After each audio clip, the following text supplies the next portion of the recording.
4 a.m. streams are banned. They only breed negative bullshit and me yelling at people and having people literally unfollow. Bronx said feels but man. And have people literally not want to come back and have the stream actually a bad place. And it's mostly always my fault. 99.999%. So yeah, 4 a.m. streams are banned, pimp. Maybe they'll come back one day. Maybe they'll come back one day. Chalupa Prince said Sag. Nat said But for now, F and chat. Turgan said F. The Almighty Bit said Turgan. Successfully giving Jesse 1 piece of blood. Turgan said Riot. Bronx said Jani Gian and Yang. Positive and negative feels but man.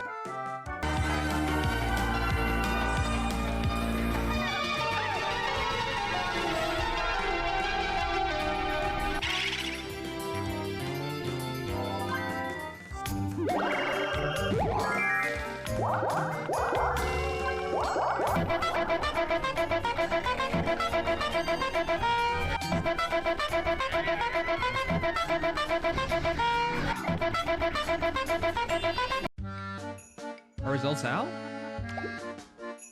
Are results out?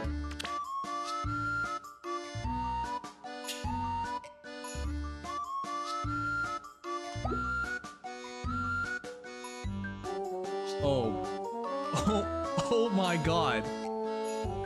Are you serious?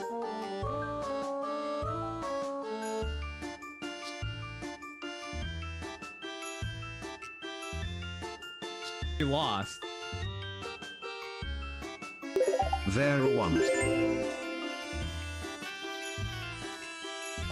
Wow. Wow, thank you Alpha Elite TV, the Prime Gaming, for 25 months. That's 2 years and 1 month. Oh my god. That's Alpha Elite. insane. Thank you. That's insane.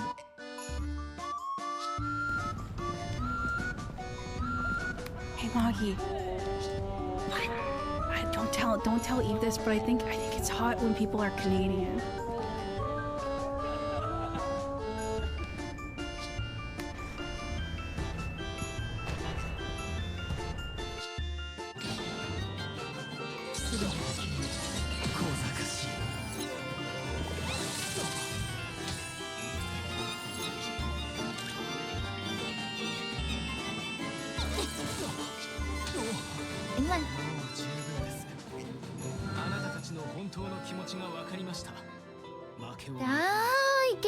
Let's on tick.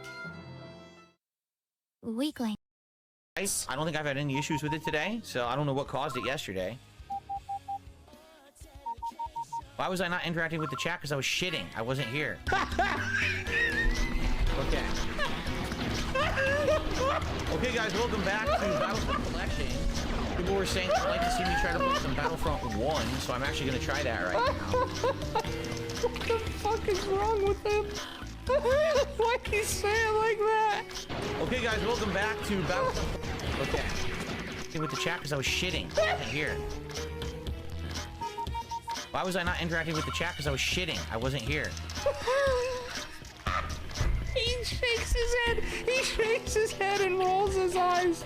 Okay. Why was I not interacting with the chat? Because I was shitting. I wasn't here. He's fucking nutnicks. Okay, guys, welcome back to Battlefront. Nice, yeah. I know that Lords of the Fallen was kicking your butt there for a while. So I'm glad that you were able to.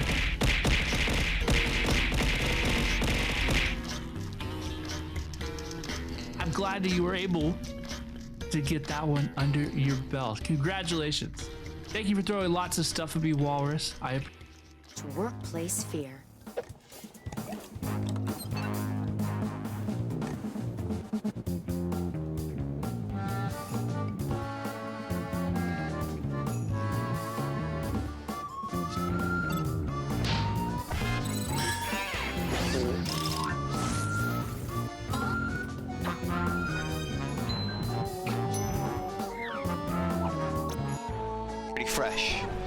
but I shit you not, well, we call it babi pangang. It's a sauce with like beef inside of it. The sauce was fucking flubbery, like the movie Flubber. Oh, like Robin Williams. Yeah, I shit. I don't like Robin Williams. I shit you not. The sauce was fucking made of rubber, bro. And I was like, God damn, this is the nastiest. I'm dead. I'm dead. I'm dead. I'm dead. Oh, shit.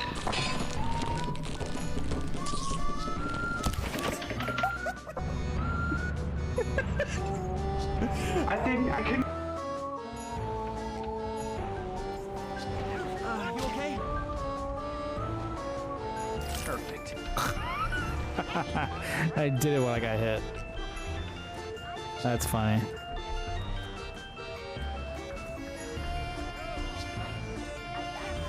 Alright, so we have to go back.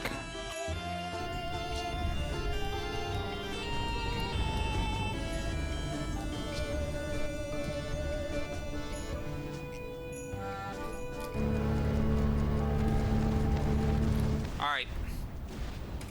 Clip it, Josie. Fucking piece of shit.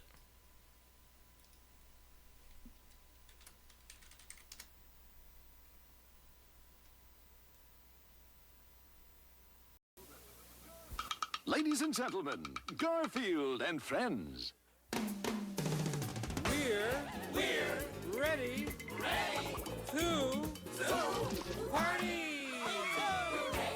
party. We're ready. I hope you bring lots of spaghetti. I'm scared. Come on in, come to the place where fun never ends. Come on in, it's time to party with Garfield and friends. Dancing, fiesta, romancing, siesta, samba, la bamba. Ay caramba, disguises, surprises, and pies of all sizes. Come on in, come to the place where fun never ends. Come on in, it's time to party with Garfield and friends. Come on in, it's time to party with Garfield and friends. Garfield and friends. And pay attention. There'll be a test at the end.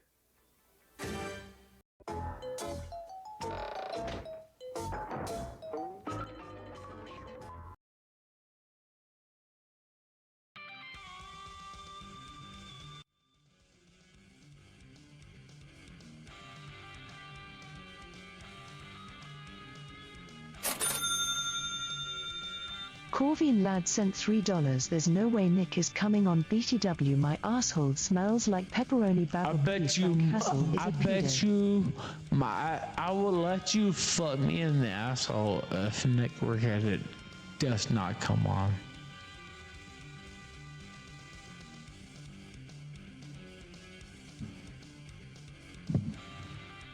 I mean, I will spread open both cheeks if Nick Rekieta does not come on tonight. Oh, chat. Oh, chat. What do you think? What do you think? You wanna take him up on that offer there? You wanna take him up on that offer? Hello, everyone. Hello, and welcome to another swollen _ dingus stream. You may be noticing all the tabs I have up on the Brave browser. I gotta front with you guys. I'm not gonna front, rather. I don't even think we're gonna get to the game. There's so much stuff to take a look at. Well, I'm gonna have to take a look at it anyway. So yes, I appreciate everyone here. Big ups to the dingas, the dongas, and the swollen _ ones who are existing in it now. And the dingas, dongas, and swollen _ ones who will be existing in the immediate and far-flung future. Like, of course, Alpha Elite TV with the Prime 25 months. That's 2 years and 1 month of Alpha Elite TV. Is there glue? Who is the first person here to this extremely late night extravaganza? I wasn't distracted at all. And I definitely wasn't distracted for the past 3 days either. Iced Coffee 5, Flippy 4-Man, Scrumbles, RRU, Stan, Aquasaber, Discord Merchant, D. Sai, Algernon, J. Frosty Beats, Grilled Colombian, Guy with 2 names, and everybody else who's gonna be filtering on in pretty soon, I would assume. Okay, but where do I even begin, honestly? So we have the guy, Kinocopter, Kina Shea, Teddy Feezer, aka formerly known as RPG TV (parentheses parody). You guys don't even know who Teddy Feezer fucking is. This guy's entire premise is that he's LARPing as Teddy Feezer. You don't even know who Teddy Feezer is. You don't even know who he is. You don't care. You shouldn't care. He's just the casino's intro guy. So Ralph is on one. Where do I? God. Okay, so Ralph had to go visit baby Xander in California. He won like visitation for a week or something. He goes to see baby Xander. And while he's there, he goes to pay a visit to Dick Masterson at Dick's Hollywood McMansion Barbie dream style house over there in the Hollywood Hills, by which I mean just outside of the Hollywood Hills. Wow! It's Barry Lyndon, the 300 Bachir. Big ups, thank you, Barry Lyndon, 300 bits. Wow, thank you. Bye. I barely even started talking, right? We haven't even got to the gameplay yet. But Ralph goes to Dick Masterson's house while he's over there, just outside the lovely Hollywood Hills. Oh yeah. Big ups Ann Lee and UNFW for the gigantified emote. 10 bitch here. And while he's at Dick Masterson's house, Dick brings out the medallion. Ah, yes, the medallion. The feared medallion containing the spirit of Magi-chan.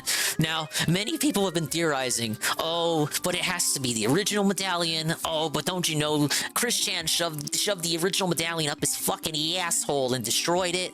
Oh, but the original medallion was remade. Does it have to be the original? Can I make a copy? Look, it doesn't matter at this point. It doesn't matter if you have like a replica or a bootleg. I think even a bootleg at this point would give you the curse. It doesn't even have to be. Chris does not even have to have touched the medallion at this point. It does not have to have it does not have to have even made contact with Chris's person. He does not even have to have so much as looked at it or know of its existence. It's just already cursed. Yeah, it's like when you say Bloody Mary 3 times or Beetlejuice, you just felt it. Just doing it. It's the cause and effect is now beyond the limits, the limitations. It is now boundless. The chains that bound the original medallion, they've been removed. It's unfettered. Now, anything that's like so much as resembling the original is now cursed. You have it's like idol worship. It's like an effigy. If you have like an effigy of it, it's cursed. It's cursed just because it kind of looks like it. This is what happened to Dick Masterson when he, in a pirate costume. I'm not making any of this up, and I mentioned it last week, and I think Jersh played it on his stream. But Dick Masterson dressed up as a pirate, whipped out a replica medallion, and Ralph ran for his fucking life. But somehow by the end of the show, he was convinced to put it on, and so he touched it. So Juju the cow, the man who likes to get fucked in the ass by a man dressed as a cow, has given Ralph the medallion. And within days, we have an announcement of this gigantic hurricane destroying all of Jamaica and on its way to Merida, Mexico, where Ralph currently is stationed. Completely by chance, by the way. Complete coincidence. No fucking juju, mojo, jojo involved there at all. No brouhaha to speak of. So Ralph, the big man, Ralph, the Ralph-O-Male don't scare, gets on his high horse, puts his dick on the table, his dingus on the table, and announces to the world that he is not afraid. Ralph does not scare. The Ralph-O-Male don't scare, because the Ralph-O-Male don't care. He's gonna, if you think this fucking bitch hurricane is gonna take out the Ralph-O-Male, you got another thing coming. You're just fucking wrong. Like, I'm sorry, I don't know what to say. You're just gonna get blown the fuck out. You're gonna get belted. Ralph doesn't care. The Ralph-O-Male don't scare. Wake up, Swaldian. Easy money. Ate the Ralph, ate about to let records with the cow when the cow of the year or 2 years in a row. The true king returns, bitch. I couldn't agree more. Yeah, they're vectors for the demon. Look, if you're of any kind of religious station, you know what this shit is talking about. It's like a horror movie gone wrong. When you dig up the Native American burial site, or you get like the statue, the cursed statue, you bring it home, then shit starts happening. No, there's no Dickers news in here, sadly. Dickers is doing stuff, but it's not enough. The casino is not live tonight, but they will be live tomorrow to cover this, and I will be there, broom in hand, ready to sweep for them. But yeah, Ralph started the show like this. He was already, look, he claims he's not drunk, but we're gonna get into that. He claims he's not drunk. He could easily be pilled out. So Ralph, who is not afraid of the hurricane, does not scare, and most certainly does not care, and thinks all of you guys are bitches. He fled to Mexico City. He fled from Merida, Mexico to Mexico City, where he is now currently stationed. Allegedly, he left his cats behind in the crack shack, so rest in fucking peace to Cleo. Cleo was existing since the good days of the kill stream. Cleo has just always been there. Pretty sure Ralph's lost a pet or two in the time span between the show being good and the show being dog shit, but Cleo's always been around. But now Cleo is just stuck there, and stuck there in the eye of the storm, I suppose. Now, this is rumor. I'm not gonna go ahead and say that that's confirmed news yet, but I did saw that was being tossed around. Thank God that entire performance was Ralph being 100% clean and sober, not under any influence. Exactly. It was a complete sober Ralph W. Sober King Ralph. Let's watch this one more time.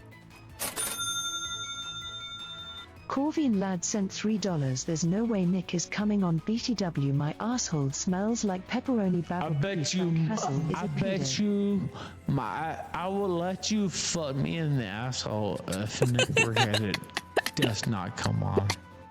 I think you meant that the other way around as some kind of Ralph Romeo King Ralph stunt and flex. But that's like, is that not more Pride Month year than this? Yeah, for free?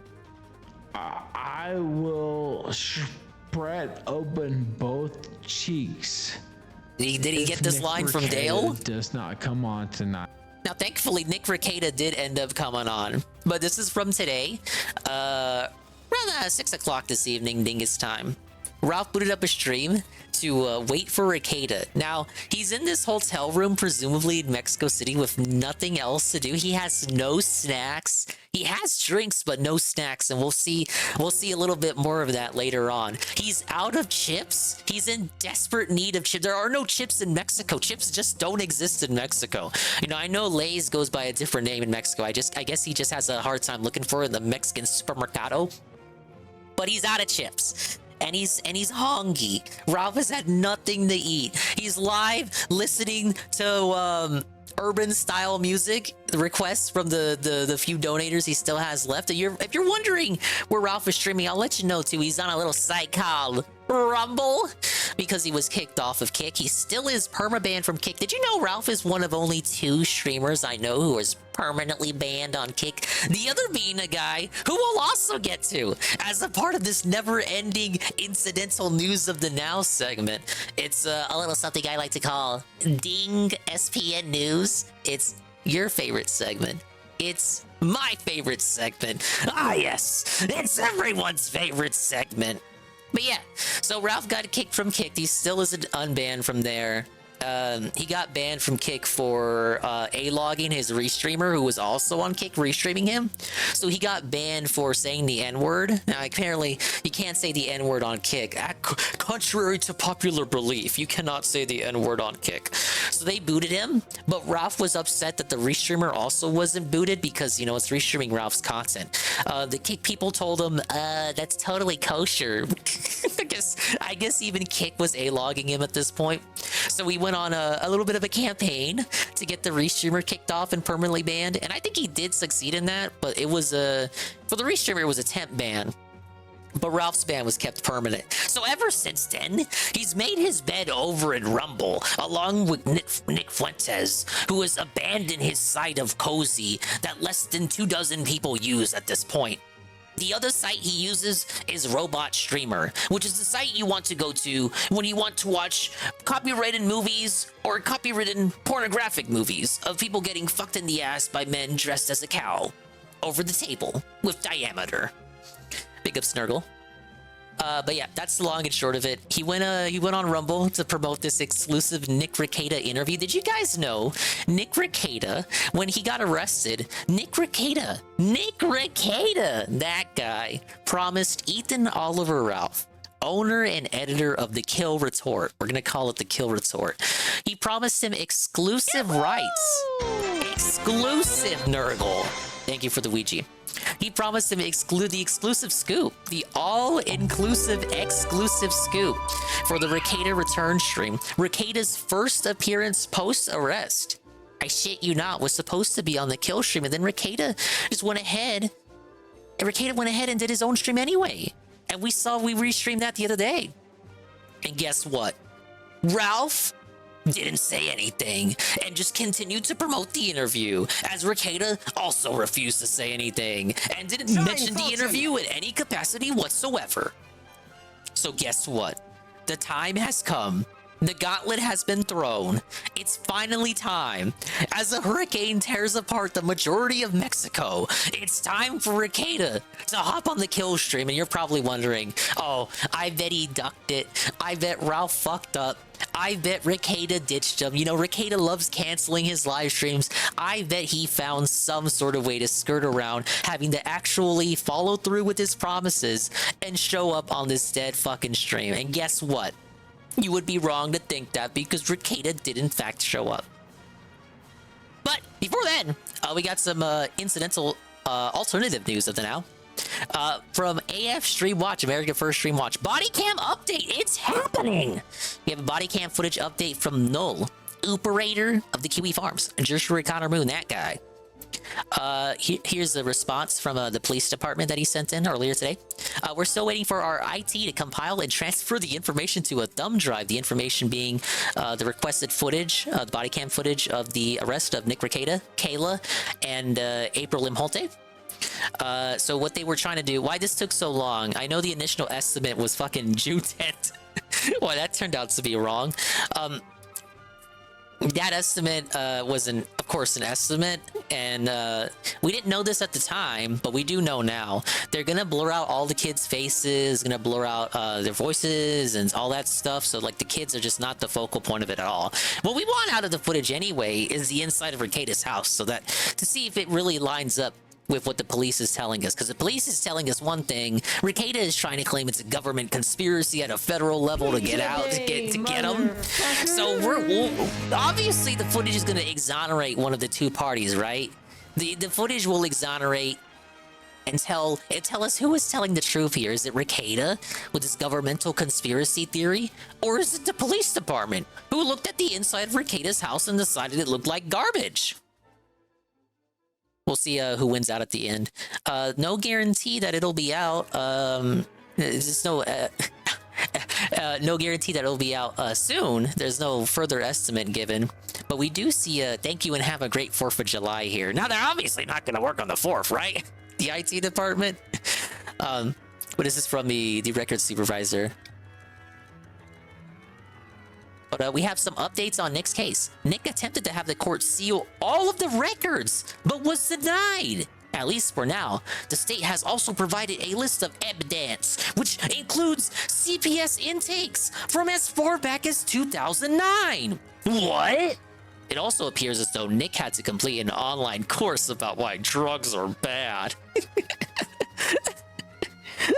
Oh, that's crazy, dude. It's like Netiquette back in the day. You have to, you know, pass Netiquette courses back in elementary school in order to be able to use the internet. So says me and my Zoomer ass. Ow.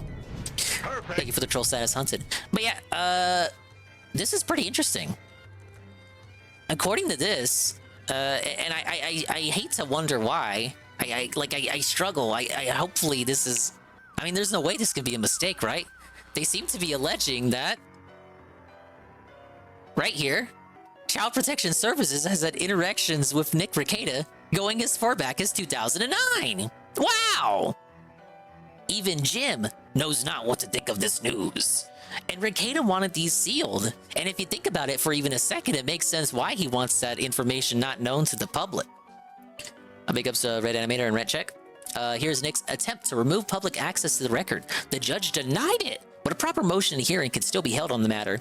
Since this was denied, no such motion has been made. Nick's lawyers seem to have misunderstood the rules. Now, I'm not Mr. Lawyer Guy, so I won't attempt to go over it. But thankfully, the summary is there to tell us what it's all about. So that's the current status with Rekieta. We're gonna get even more current status on him in just a moment. But in the case of you want to know about other lolcows who have gotten in trouble with the law, yes, ladies and gentlemen, BossmanJack has lost it all, and it's come to a point where I think it's safe to say he's even lost his freedom. Jack Austin Curtis, man, has been arrested. This is not a Photoshop. You've likely seen the news. You've probably heard 10 other people talk about this already. Well, guess what? I'm gonna talk about it too. BossmanJack has been felted so bad, he's not just been tabled, he's been barred and jailed. He's done. So this is apparently assault and battery with possession. We're gonna take a little trip here to the farms and figure out we're gonna get to the bottom of this. We have a Locale Supreme. Now, big ups to the farms for the information, and big ups to Locale Supreme for compiling it, and Jersh for featuring it. BossmanJack was arrested and incarcerated at the same jail Chris Chan spent time, the exact same jail, because they're both from Virginia. His charges are felony drug possession and assault plus battery of a family member. No victim is named. Wow! No victims named, but we do know BossmanJack lives with his parents and regularly abuses them. Physically and verbally, and perhaps even mentally, spiritually, and definitely emotionally. Austin has been arrested for drug possession and assault and battery on a family member. Both arrests occurred in Louisa County? Is that Louisiana without the Anna? Louisiana County, which is where the Peterson home is located. It's just the same image we've seen before. Assault and battery of a family member. Class 1 misdemeanor domestic violence. Don't worry, he just needs one more spin to win his freedom back. Let's go, boys. Yeah, we need to juice him. We can actually juice him out of jail. If they have bonds set, we, meaning you and not me, we can actually juice him out of there by juicing up that bond. Drug possession, class 5 felony. And we got some poll results. What is the main charge? Simple drug possession, violent or threatening offense, automotive incident, unlawful gamba, or incest. Yeah, because he's going to the same prison as the same jail as Chris or other. Now, if you ask me, I think it has to be the abuse, right? He's not gonna get bond. He's gonna go to prison for violating his probation terms. Yeah, this isn't the first time he's had a run with the law. Correct. I believe it was Kami that posted up Austin's previous run-ins with the big house. Speaking of which, the house always wins. More like the big house always wins. But Kami was talking about the previous time he got arrested. He was actually in this, like, I wouldn't call it a gang, but it was like a circle of friends. Like, you know, you grow up and you hang out with the wrong crowd. Austin had a crowd like that growing up. And they basically went around stealing shit from cars. Off the top of my head, without looking at it in front of me, I believe that's what was going on. He was stealing shit from the inside of cars, and then it eventually caught him. He may have been 17 at the time. I can't recall, but basically, I don't know if the probation is from that. Could be from something else more recent, but I know he's had run-ins with the long arm of the law before. Bossman Rat vandalizing this stuff. Okay, so not too far off from what I said. Far as I know, we have nothing else on this beyond that, but we do have this. We have this. This isn't an edit. I told you it was the same jail. It's the same jail.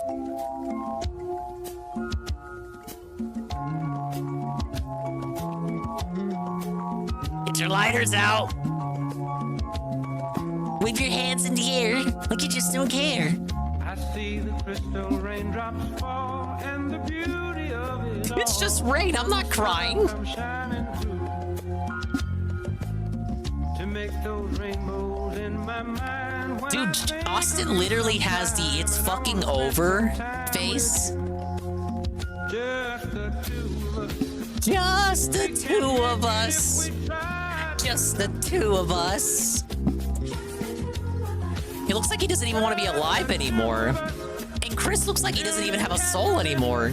If he had one in the first place. Just the two of us. You and I. We look for love, no time for tears. You don't want to look for love with Chris. We've had a decade to understand why looking for love with Chris is a bad idea. Just the two of us. Okay, I'm probably gonna get an email from YouTube about that one, but you can listen to the full post, the full little funny haha thing of that on your own. Big ups to PS2 Nishiki for that amazing little humorous whatchamacallit. Well, moving on. We have Tigaholic. This is a anime. Look, Ann knows all about this fanboy because he's like his favorite person to pay attention to in DSP's chat. Primarily because they're an actual person and not a sock. So that gives them like 2% more of interest versus like the common sock puppet from the animated world. Probably like on the level of 672. So this is a fanboy who okay, your first look. I'm gonna direct you to the likes and the views. This is an actual person.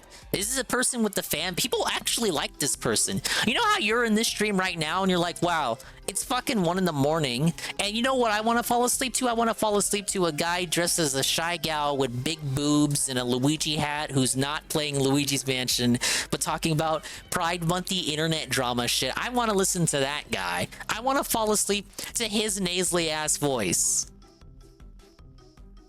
Well, for some people, Tigaholic would be that person. That's the person they fall asleep to.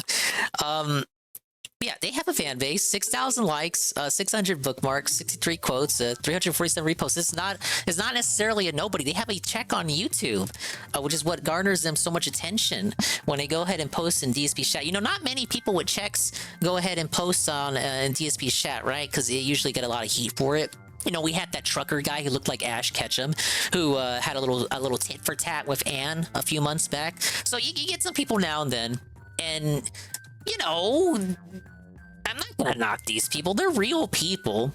I think the thing is they're legit people, and they're probably intrigued by the mystique of DSP on a surface level. And they just want to understand what it is that people find so interesting about them. So they just want to head in there, and they don't know. They know some of the lore, a portion of the lore, but not all of the lore. Not to the level that we do, right? Like they're autistic, but not as autistic as we are. Because you got to be a level of autistic to be involved in any of this. Correct? So they go in there, and they exhibit behaviors and they post stuff to try to razz them up. But the behaviors they exhibit aren't really what we're used to.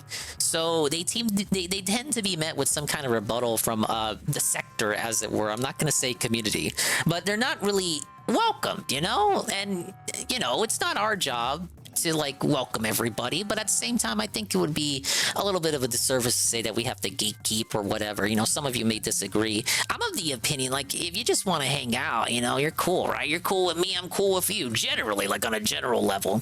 But this is one of those people, probably drawn in by the intrigue of DSP while they were over there doing their own thing. They just want to get in there, maybe, you know, have a few little fun little comments in the chat. Maybe get a little bit of attention for themselves because they have a check mark. So people go on and check, wow, a guy with a verified fucking YouTuber person is paying attention to DSP. Wow, I wonder what their channel was like. Wow, what's with all the femboy bussy videos? What's going on with this person? This person was a VTuber, a femboy bussy VTuber with a bunch of suspicious videos.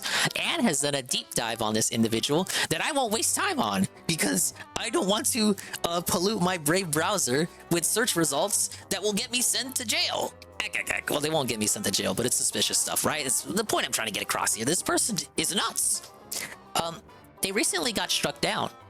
And a lot of people were like confused. They were like, why was this person gone? Why was this person banned? What happened, you guys? And like a lot of people in their comments tried to help out. You know, a lot of people reached out, and that's reading all those comments. Like, so none of the comments had anything to do with DSP or the DSP sector. Kind of reinforced it for me that this person kind of has their own shit going on, and like them or not, because they are kind of annoying in DSP chat when they post. They don't. How dare they not know the lore? But honestly, you know, they're a person with the channel. They don't deserve to lose it. You know, as long as they're, you know, being above the board, right? Not doing anything genuinely freaky, you know? No, they don't deserve to lose their stuff like that. It's a bit of a shame to see that stuff happen. But they say, are you serious right now? At Team YouTube, your channel won't be put back on YouTube. We've taken a careful look at your channel again and confirmed that it violates our nudity and sexual content policy. We recognize it's disappointing news, but our goal is to keep the community safe and supported. Thank you, Pam Pam, for the random DSP greeting. So they got hit with that. Now, what's weird is the circumstances behind this. So it seems to be they were... The channel was taken down at first, and all this confusion went along. Eventually, they got some help. The channel got unbanned for like a second. And then, like, it was as if it was unbanned. I'm using incorrect terminology here. But it was unbanned just so that it could be permanently terminated. And then they were sent this response. I think that's how it went. It's kind of weird. Not the first time I've seen it happen, but it's very targeted. Now, schizo theory. What if it's Super Pup? It could be Super Pup, you guys. I don't think it's Super Pup. But I'm just saying, would it surprise you that if this person's interactions with the DSP sector possibly got Super Pup's attention, because they did have a verified checkmark. They were in there recently as of a couple days ago before the channel got taken down. If you have a checkmark, like this is what I'm establishing, right? The checkmark gets you attention. DSP doesn't have verified people in his chat like that. I'm not saying for certain that that's what happened, but I was thinking about it and I'm like, the circumstances behind this banner is like, I don't know specifically. Maybe they really did do something on their end. It completely independent of anything to do with DSP that rightfully or perhaps questionably got them suspended and then terminated outright. But what if, let me posit the Theo theory, what if it was actually, wow, a verified fucking user in DSP chat? Let me fuck with them, right? Really makes you think. I wish I had more than just that theory to posit, but I did want to put that into people's heads, just in case it turns out I'm right. But that's the story on Taikaholic. They're a legit degenerate femboy bussy VTuber. Now I don't think it gets any weirder than that, so I'm not gonna go ahead and say any. I'm not gonna go ahead and slap any grander labels on them. But femboy bussy VTuber, from what I'm to understand, is a pretty apt description. Yeah, fill in the femboys. That's what drew them to fill in the first place, of course. Well, hey Melia, let me go ahead and scroll up here. Thank you guys. You guys are so positive right now. Wow. Taiga isn't in the DSP. Someone is impersonating him. Unless you clicked on the name in chat, his channel came up. It was in fact the verified checkmark Taiga. Hey Carl. Hey Carl. I love you too. And not just from this week. They've been noticed in DSP chat for a while now. I don't think it's that out of the question. I don't think it's that ridiculous to say, oh, someone who's popular in their own right finds out about DSP from all these other people talking about. You know, he's an influential figure for the past 16 years with a storied legacy. Is it that crazy that someone who also makes content out there independent of DSP would randomly get bored one day and then stumble upon his live streams and just see what the day-to-day droll is all about?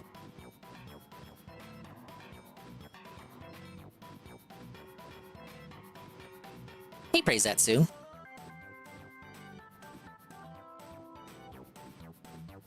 Just scrolling here and correcting Melia. Yeah, Melia needs correction.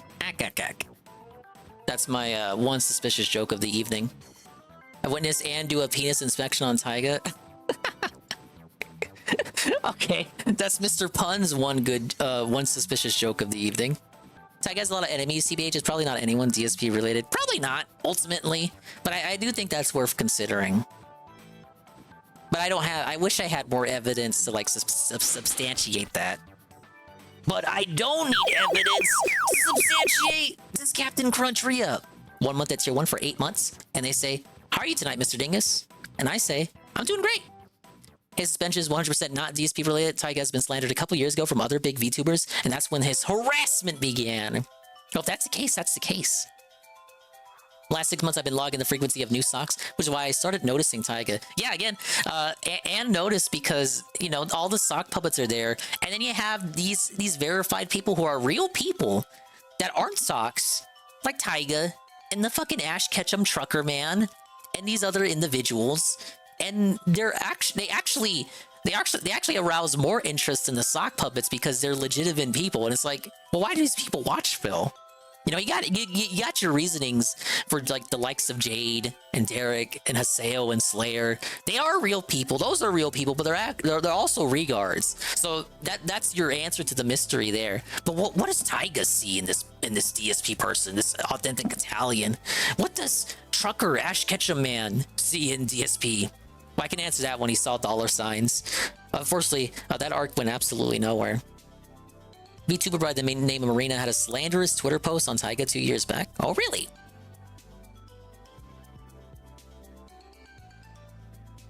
He was apparently a stalker, but they do way too much risky shit.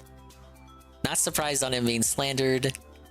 Stop seeing Taiga clips around a year and some change ago. Well, you know, the climate changes. You eventually get these people. You know, you see this before too, outside of this, where it's like some stuff that was once okay, and then like a year or so later, someone randomly on Twitter comes out and it's like, hey, this thing that was okay is now not okay.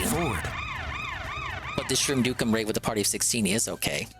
Thank you, Shroom Dukem, for the raid with a party of 16. We're in the middle of the never-ending incidental news segment. And big ups to Zitra, ZLC, and Pam Pam again, and Shroom Dukem himself, and everybody else. So just looking in the history of Marina VT, it's like the kerfuffles. I can't even say the real name. I'm just gonna say kerfuffles. The Queen Kerfuffles of VTubing. Thank you again, Captain Crunch. Re-up tier 1 for 8 months. Yeah, well, there's your Taiga segment. Turns out I don't really know a thing or two at all. But I do know about Mr. Puns. Re-up. Gifted one tier 1 sub to Shroom Dukem. Can't even talk. I've been talking already so much. I'm like already out of breath. Thank you, Mr. Pun. And thank you for the hype train. It's gonna make reading some of these next tweets a bit more difficult. But that's fine. Thank you, everybody. All right, Kog Life. Get ready. We got some Kog Life news. We have a bombshell from Jobless Johnny. Kog Watch. Massive reveal. After claiming he was 20 when he admittedly had sex with a gamer. Cog now says he doesn't remember how old he was, but somehow remains adamant that Paul, his brother, his actual blood-related brother, is lying. Thank you, Ann Leet. Gifted 1 month tier 1 sub to Melia Kumans. This requires almost too much background information because we saw one. We saw one clip on this on the last stream. And I still don't think that was enough information.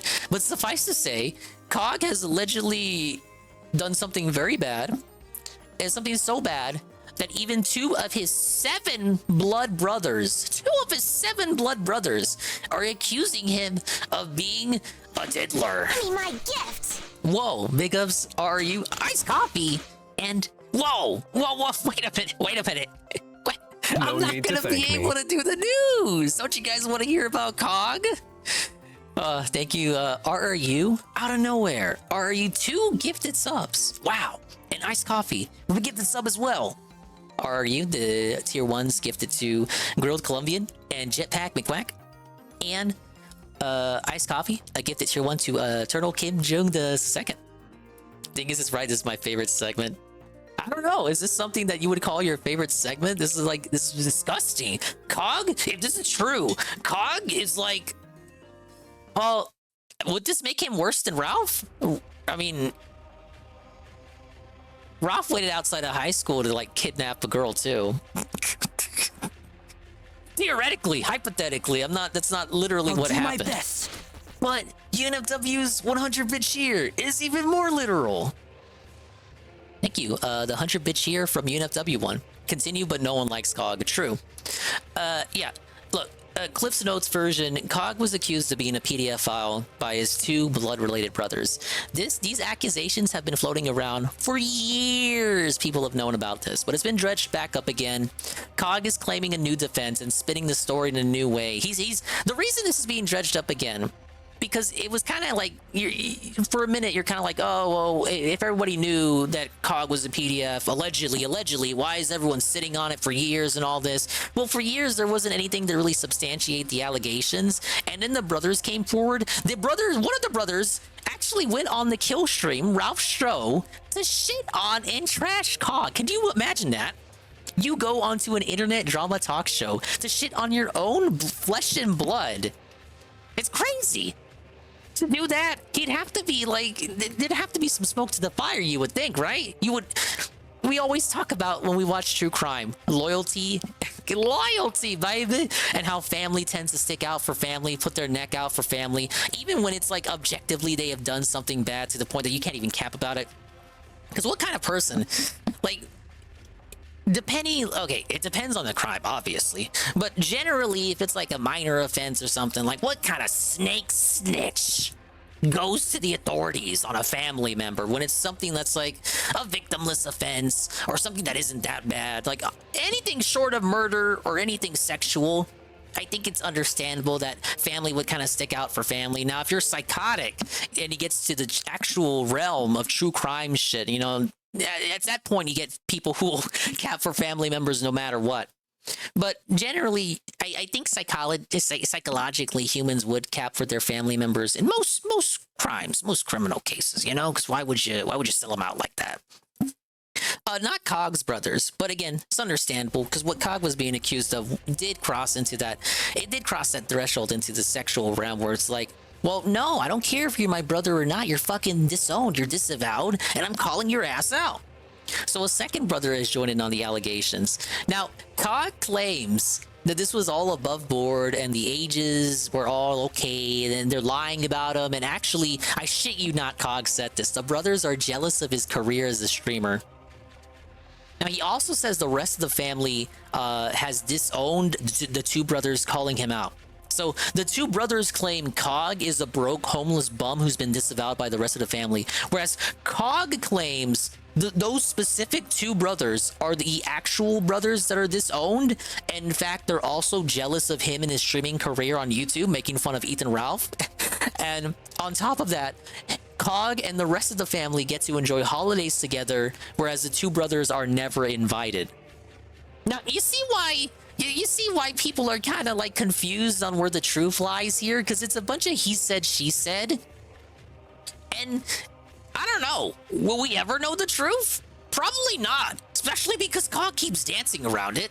Here he is, saying some more shit that he wasn't saying years ago because it's being dredged back up again and people are going into his dead streams to ask him about it.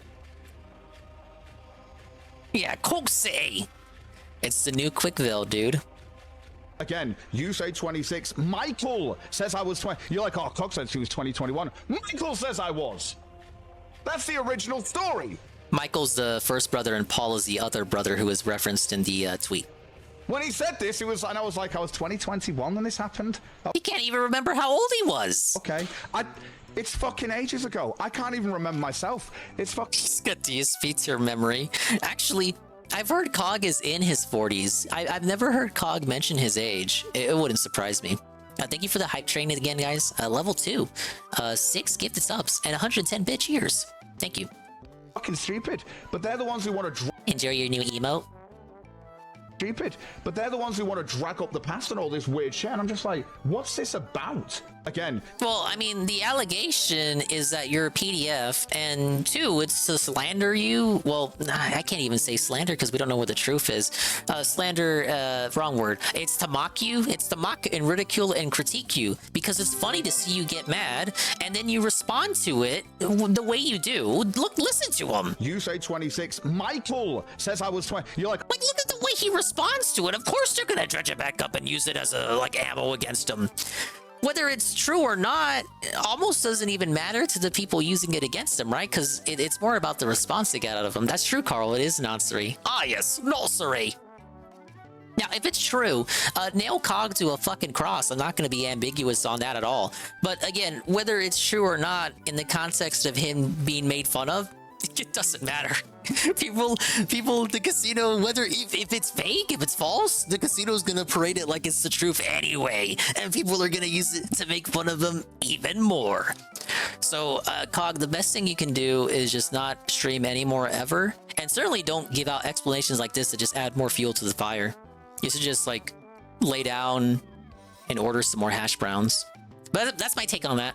If it's true, fuck them. Nail them to the cross over there with Flamenco. And potentially Gator. And if it's false, why the fuck did you get into such a tizzy about it, idiot? Why do you let them make you mad? You're the one that's supposed to be laughing and having fun and a big old smile on your face as you mock Ethan Ralph from your monitor. But here we got some, look, I'm not gonna do guilt by association shit, but Anton is, the top Cog watcher, the top Cog observer, one of the few people who can actually stomach to watch Cog's content enough to give people updates about him. And he's got an update for the rest of us here. He says, Cog's top guy, a bold text, homeless PDF file, bunghole tiger. I know next to nothing about this dude, other than the fact that his name and avatar are familiar to me, having watched casino chats. Big ups, Gondola. Bunghole tiger. Wow, what a name. Says the guy named Dingus. Splits sending his money to Cog Life via super chats and Dan's daughter via plushies. This was something that was covered on the last casino segment about Cog. Cog is now accepting gifts from his viewers for Dan's daughter, which would already be weird if it was Cog's own child, but it's not. It's his friend's daughter. So they buy her plushies and he opens them and shows them off on stream. I really don't have much more to say than what Anton said here. Very, very weird fella, I have to agree. We got Bunghole Tiger, a whole $10, and Cog hard at the super chat. Cog, I'm homeless. Bank seams, Pabst Vineyards, repoed my truck and drones. I've lost my job and this is my last few dollars. Holy shit. Didn't people used to jokingly do that to DSP? DSP, this is my last few dollars here. I ain't got nothing else in my name. But I really appreciate your streams, man, and I hope this really turns my luck around. Well, man, you don't have to give anything. But I really do appreciate the $5 super chat, man. You gonna charge that? You gonna return that, Cog? You gonna charge that back? He's dying. Bunghole Tiger is homeless. He has no home. But he's allegedly a PDF, so maybe he deserves it. Alright, back to Ralph. That one guy was legitimately homeless when he gave Dave $300, and Dave started dunking on the trolls. Massive King Dave W. Okay, we have of interest. Is Ralph's cowardice gonna cost him the Rekieta interview? Spoiler alert, it didn't. The hotel Wi-Fi is A-logging him. Big ups, Parker saying. We got Ethan Ralph at the Ralph Retort. If you knew the Talmudic trickery I'm going through to get this Wi-Fi connection up to speed, ... Works fine on my iPhone. Pretty fast even.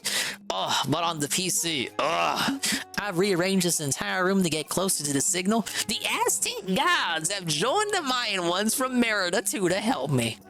This is in response to, I swear to God I didn't read the name before this, but holy shit, Raphael Mania. Anyway, LOL. Left his cats alone in a hurricane for the outside possibility of interviewing Rekieta. What a guy! As I said at the start of the segment, Ralph was in Merida, touched the medallion at Dick's house, and when he went back to Merida, a hurricane got summoned to fuck him up, so he fled to Mexico City, and he painted it with the thin veneer of going there to celebrate the 4th of July. In reality, he was running away! And he left Cleo. Cleo, no! So now begins the clip segment. Now, these look like a lot more tabs to go through, but a lot of them are just random non-sequitur tweets with no video attached. We have a pale stream alert. Category 5. Hollering is about to hit Mexico City. Ethan Ralph is drunk as fuck right now, and he's about to interview Nick Rekieta, who is the sober one for a change. At least according to what Rekieta is telling us. Let's go ahead and see. Exclusive, the Nick Rekieta interview. The promised Nick Rekieta interview. It's finally happening, guys. The kill stream. I'm your host, Ethan Ralph, the owner and the editor-in-chief of the RalphReport.com. I'm broadcasting to you live from Mexico City.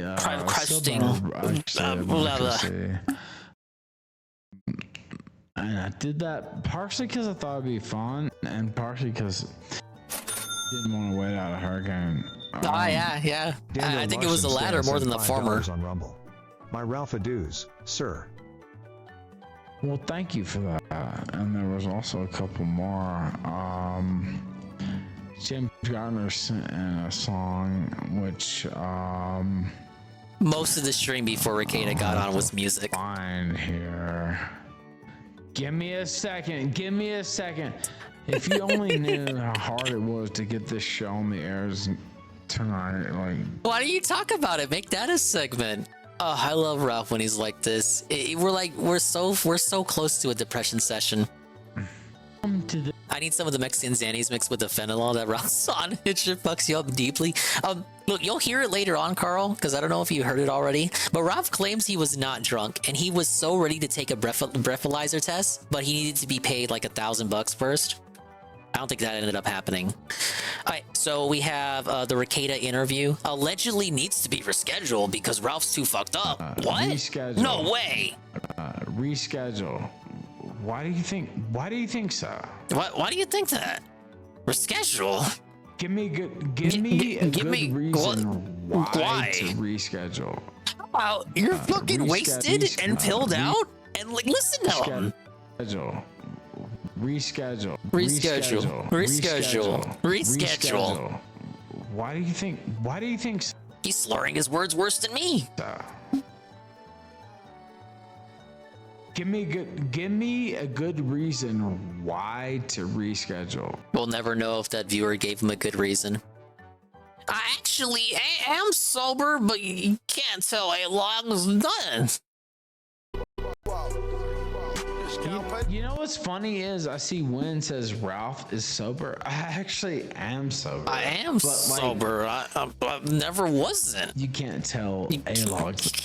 Yeah, you doesn't can't. matter, but you can lead an A-log to water, but you can't make him drink, baby. Big ups, JC. Welcome to the Ralph segment. Ralph is clarifying that he is not having a stroke. We're off to a great start here. Yeah, he's not like Mersh. This is from AF Streamwatch. If you are sober, you are having stroke symptoms. Okay. First off, allow me to explain. What would be the symptoms? So you can check. You medical WebMD expert faggot. And whoa, disavow. What would be the stroke symptoms? Faggot. Hikes, then $10 get up. Speaking worse than Mersh, I think that's a good symptom.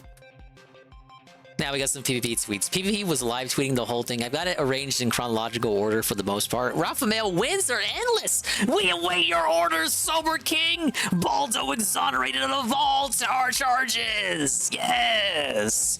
Ralph has blown the fuck out all the losers by fucking pussy. The king has returned. Now, obviously, this is all facetious by PvP in an attempt to gas Ralph up in order to get drunk Ralph back so he can crash it and then give him a better clip for the next casino. But let's go on. Please, Ralph, whatever you do, don't reschedule. Don't let the loser haters win. If Rekieta doesn't show up for this serious pro-level interview, he is a snake and a coward. Don't let him big dog you, Ralph.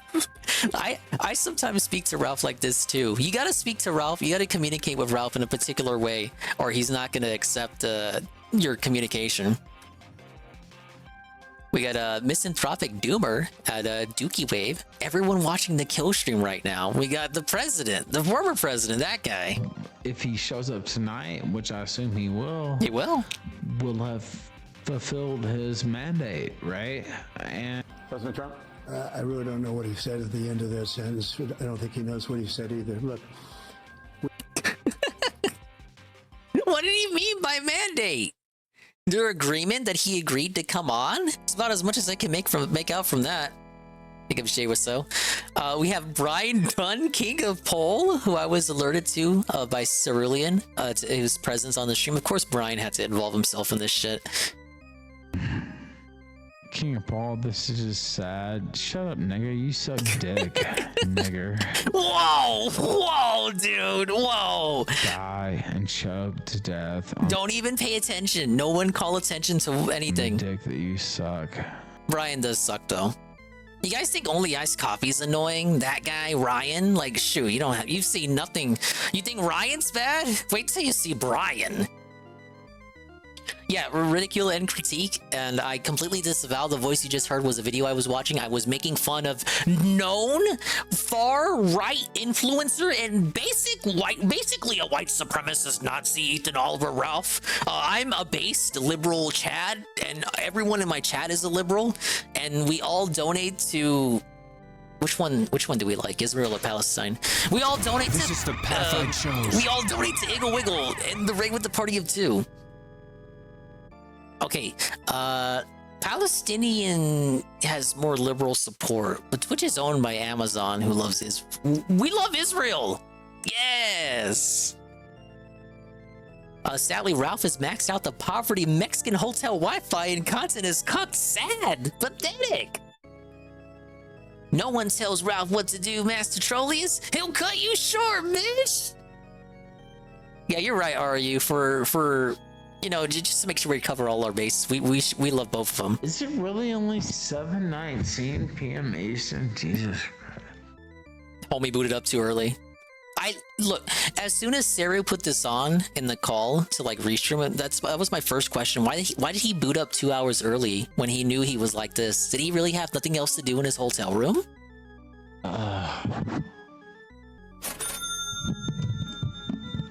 Master Trolley has sent $1 on Rumble. Ethan, we're going to have a private discussion. Ethan! In a minute! Big ups Eddie B43 to tier 1, 19 months! And they say, it's totally fine for a 21-year-old to date a 16-year-old. Oh, hold up. Hey, scrolled up. Coglyph, I can't even, Coglife, there you go. Ralphamale. Stop typing it weirdly. But yeah, Cogs and look, he's got his own bed of woes, and I don't even know the full information yet. I need the casino to spoon feed it to me. Thankfully, they're live tomorrow, but at this rate, they're probably just gonna talk about the Ralph stuff, which is probably for the best, because I don't think I want to know any more about Cog. Discussion later.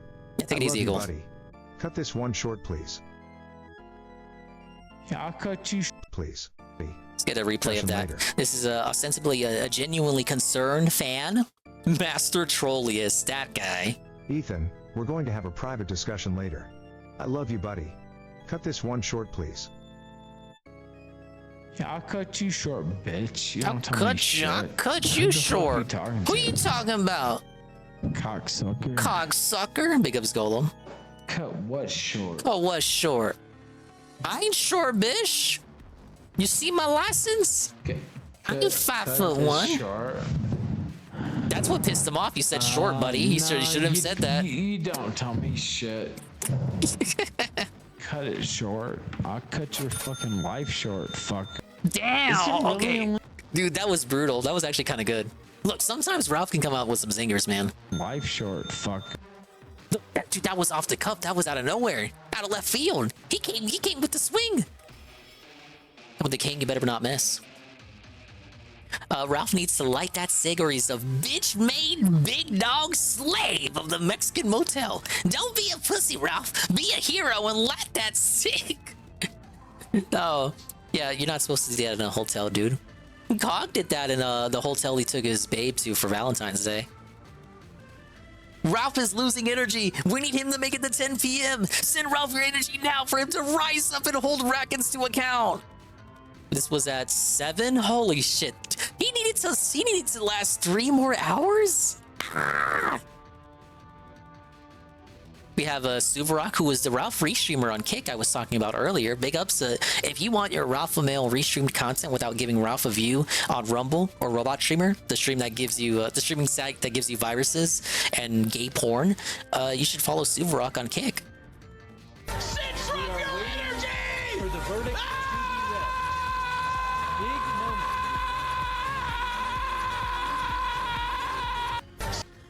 I don't want to make that a redeem.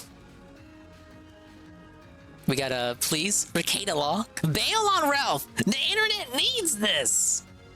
I will spread open both cheeks. Oh, this is the same as the first clip we saw. Does not come on. I'll watch it one more time. And I mean, I'll really get up. And don't. I will really spread them. He'll really do it. No, wait, that was a new clip. I will. He brought it up again. Both cheeks. If Nick Rekieta does not come on tonight.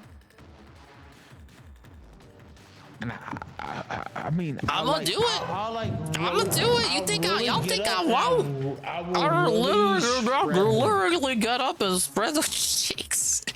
He really is turning into the white LTG. God, people used to say that was DSP. Now look, Rekieta is currently trying to snake Ralph. Red alert! Red alert! Red alert! Now, I talked about this earlier when someone pointed it out, but this was debunked. You fell for a gaff here. We'll get into it. Nick Rekieta is trying to big league the Ralph mail. Not on my watch, bish. Fuck the haters. This is gonna be an incredible interview.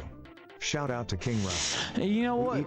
Rekieta just messaged me and he said, you know what? If you want to reschedule, you know, we can do that. And I said, no. Fuck the haters. This is. And I said, no, I'm fine. There's nothing wrong with me. He gives ZG Filthy Rich. Don't worry, we're almost at the end. Don't worry, we're almost at the end of it. Rekieta is claiming the medical emergency to snake Ralph. Unbelievable Pride Month ops are afoot. Now, this was spread around, sadly, by PvP and Kinocopter, Kinashe, whatever the fuck you want to call them. It was a crime of passion as they were hyped up, falling for their own hype, or falling for Ralph's hype, as it were. So they went ahead and they fell for this debunked tweet here, right here. So people were spreading around this message, which had a little bit of traction. Late show canceled. Sorry guys, have a medical issue. It's private. I am not doing a show. This week sucks. The 26 seconds ago timestamp kind of led people to believe for all of a couple minutes that Rekieta was confirming he would not show up on the kill stream. Spread like a wildfire, and then it got debunked by the guy who also shared it, Kinocopter. It was a Pride Month op. And for once, it wasn't me. This is from January. Rekieta still will suffer tonight live. Yeah, thankfully it's July.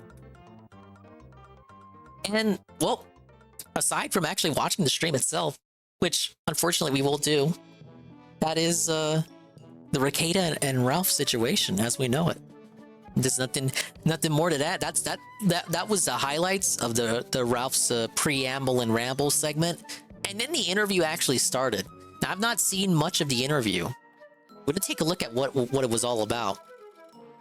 But for our final segment here, we have Mr. Medicare, and he says, apparently this sick fuck also had 2 fully assault amiibos on him as well.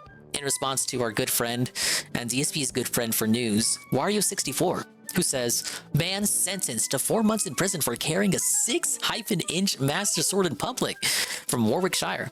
The blade was inside a sheath and could be released from the sheath with the press of a button. Nintendo, why? How dare you?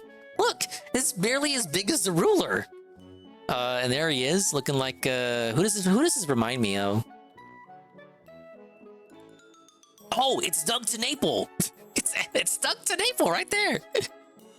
But of course, Mr. Medicare, being a Nintendo-related crime, Mr. Medicare had to tune in and give his own take on it. Oh, you got a license for that Master Sword? It could be Cog if we actually knew what Cog looked like with that stupid hat on. Yeah, apparently this sick fuck also had 2 fully assault amiibos on him as well. Huh. You know, guys, isn't there someone else out there who regularly wields an assault amiibo on us on the daily? It's not two assault amiibos, but he usually has like one amiibo on hand. He likes to grab and show us in front of a camera. Assault amiibo. I'm sure if you tried real hard, you could shank someone with it. Oh. Yeah, I think Dave should watch out.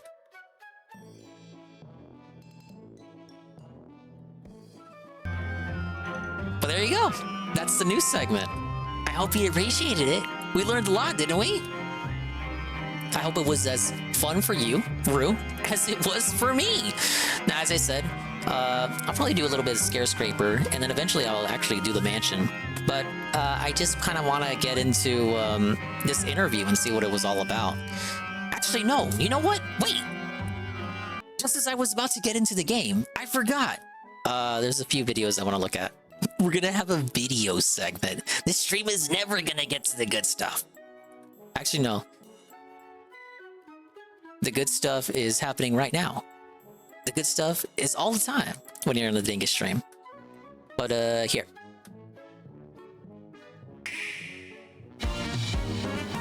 Wow, the July 2024 update for the NES on NSO!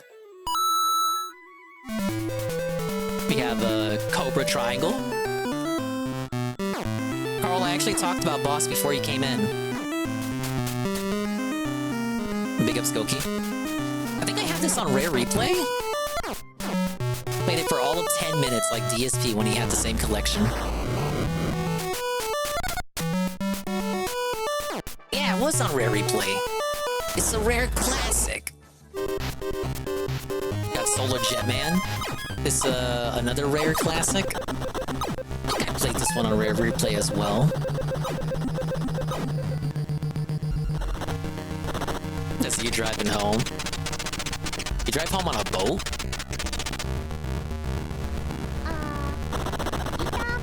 Pick up GPM. Oh! This is The Mystery of Atlantis. It's certainly a game.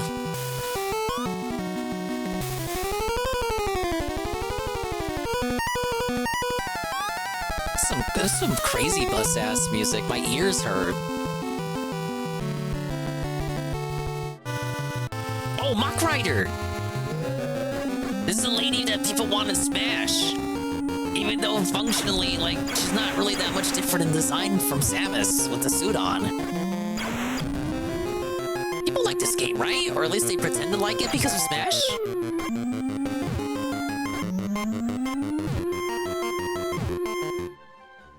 We have golf. You know, this was already on the Switch. They removed it in an update, but if you got your Joy-Cons out and did like a pose with your Joy-Cons, you were able to unlock like a secret version of this golf game. It was like meant as a tribute to Iwata because he was one of the people who programmed it. Actually, he may have been the only person who programmed it. But yeah, can you believe this game wasn't already on there? Like, now it is. Oh shit, Donkey Kong Jr. math! Dude, I hate this. Okay, some Dingus lore. I had those bootleg flea market consoles that had like they advertised having a gazillion games on them. Guess what, idiot? Most of those games were just the same game over and over and over again. And one of those consoles had Donkey Kong Jr. math on it, along with regular Donkey Kong Jr. So I actually got to play this game growing up as Billy Dingus. And the one I had was like, God, it was so fucked. The console itself was the controller. Because why not? But it was like a Nintendo 64 bootleg controller that was dark blue. The underside of it, where the Z button would be, that was just like a cartridge for, I think if you wanted to stick in your own NES cartridge or SNES cartridge. I never used it. I didn't know what it was for. It just felt kind of, it felt fun to run my fingers over it. 'Cause, you know, it's got all those grooves in it. But I didn't understand what it was for. It came with the light gun, so I did get to play Duck Hunt with that. And it came with player 2, who got a Genesis bootleg controller with a thumbstick to install on the D-pad. So, I don't even know. I say thumbstick. It was more like an arcade fight stick that you screw onto the fake Genesis D-pad, and then you can use that as an alternative means to move. But only player 2 got that. Player 1 was stuck with the fake Nintendo 64 controller that was also the console itself that had the boot switch on it, and the control stick on it was fake. It didn't even work. You move with the D-pad. The control stick was just for show. And I think the C buttons didn't work either. But really, it was just A, B, and the D-pad, because most of the games were NES games. Pretty fun game. They were supposed to make it into a series. Back when the NES was supposed to be, like, you know, Nintendo Entertainment System. So they were planning a lot of edutainment games. But back when their delusions of grandeur were a bit grander, you know, the scope of the gaming industry, the landscape wasn't fully, the foundation wasn't really set yet. They had the video game crash and all that. They were trying to do different shit with Rob the Robot and whatnot. So this was just another avenue that they had, just the idea that the NES could be more than just a gaming console. But yeah, this fell through.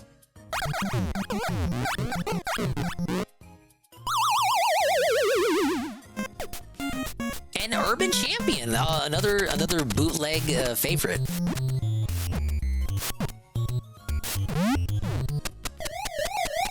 And the cops come through. Woo! Oh, I didn't know DK Teaching English existed.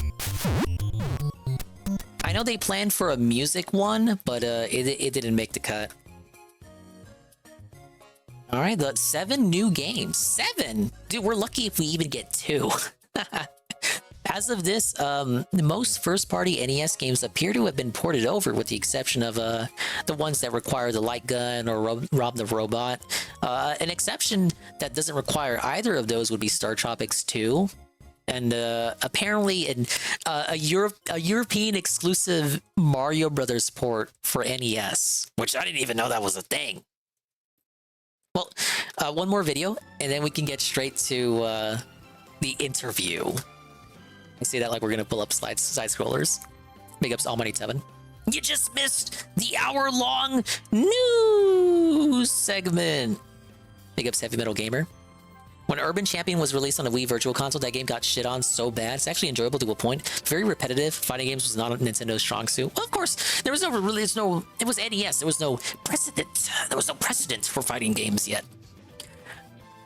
No, we didn't have the likes of Street Fighter and Mortal Kombat and whatnot. That wouldn't be till like a whole generation later. I'm not saying fighting games didn't exist on NES. I remember playing a Turtles fighting game on NES last year, but it wasn't like established yet. But I had fun with it. It was a fun game. Little fun little arcade style game. Not arcade in the sense like Street Fighter at the arcades, but like you pop it in, there's no plot. There's like 10 minutes of gameplay and game time. But back then, little fucking Eddie V in the 80s had to make that stretch, you know what I'm saying? That was like your whole weekend. You're done with homework? Was a couple quid to go rent this game from the local Blockbuster or equivalent video game rental store. And, you know, you did good in your classes. And that's your whole week. You gotta make that last, brother. Good thing we have gaming the way it is now, right? Alright, next video. Purely self-indulgent. We have Special Heroes, Loving Sea, or Fire Emblem Heroes. Yeah, it's a Dingus PN segment. Bro, frolicking in the surf. That sentence doesn't read right.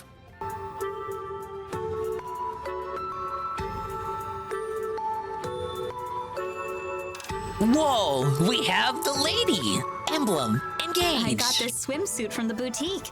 Big up Jesse 51. It just came out this summer. I've not watched the new Synthetic Man video yet. What fun!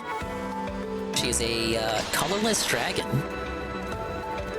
Maritime Arts. I'm not even gonna try reading that. Look at that. Look at how much they have to scroll. Look What's wrong with them? Are you insane? If conditions are right, attacks 4 times with damage plus 20, forms connections with allies. Engage blast. Summer, engage! Why do they all say that? We have Petra Lady, some chocolate from 3 houses. Faces. One kind, one other frightening. A flying red bow. Where do I travel? I'm the one. He also has, look, all the women don't even bother. The females get like absolute paragraphs, essays actually, for their descriptions. It got to a point where with these newer trailers, they just say fuck it and give you these little blurbs because they know ain't nobody got time to read all this shit. So I'll read this part. She can zoom by to within 2 spaces of her allies to rain down her special. Deadeye twice on her foes. I think it's worse than Yu-Gi-Oh! At times. Now they're showcasing her fighting against Brave Corrin from last year's Voda Hero event. You know, the thing I gaslit everyone into voting for in exchange for VIP. So Corrin won that last year. She's a pretty broken unit. Generally at this point, I think she still has some meta usage. So they're showing off her losing the Petra to kind of make it to kind of get you to think that she's valuable enough to roll on. Get to swimming. Still not done. Pretty good. Corrin is annoying, especially if you got no unit to deal with her. Whoa, is that guy? Seawater for pickling? The flavor might be off, I guess. That's the guy who voices Deku in My Hero. Now notice how the guys get like, I mean, look, it's not short for a typical guy paragraph, but notice how like they didn't really have to scroll. They didn't scroll actually. Yeah, the guys don't scroll. Cause okay, with Petra Lady and Alear, they have full kits. Like Alear has everything. So you get the weapon, you get the purple skill, which is your attack skill. You get either the attack skill or the blue shield reposition skill, or it's usually repositioning or some sort of healing. You either get one of the purple skill or the blue skill, and then you get an A, B, and C skill. So Alear has a full kit. You don't need to inherit any skill. You can sacrifice a hero and have their skills be inherited by another unit. You don't have to inherit anything to Alear for her to have a full kit. She's just already decked out outside of needing a blue repositioning skill. The same can be said for Petra. She's a lady, so instant kitted out kit. Well, actually for Petra, she needs an A skill, but you can probably make it work. Just slap on life or death or something. And then you get Clan. He's got shitty skills. For one, shitty relative to the point of the game's lifespan that we're in, the power creep and whatnot. And only the weapon is unique. And the weapon people are just gonna inherit on better heroes anyway if it's worth a shit. Yeah, the third character is the 4-star focus, and it's always the dude. They do know what sells. True, UNF, but if you go into the social media comments for any of this shit, it's always people complaining. Now, they're probably Redditors, and Twitter people complaining about how the guys always get cucked.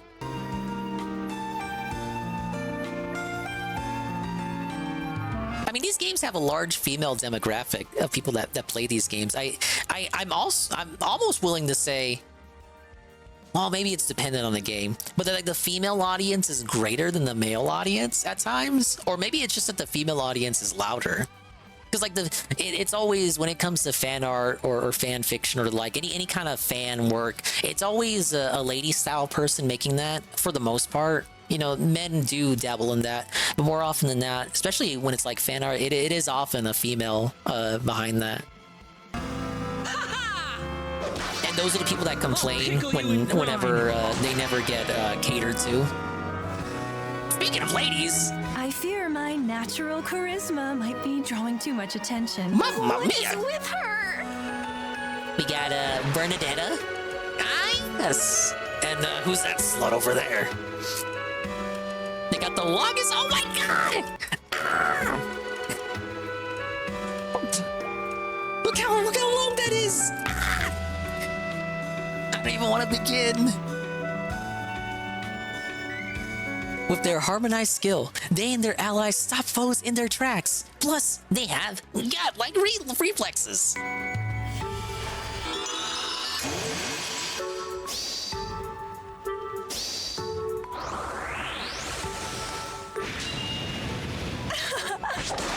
Oh, they're a blue lance unit. I was expecting a mage.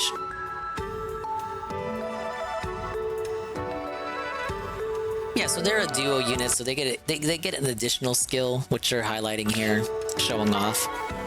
Give you another reason to roll for them. They buff all nearby allies.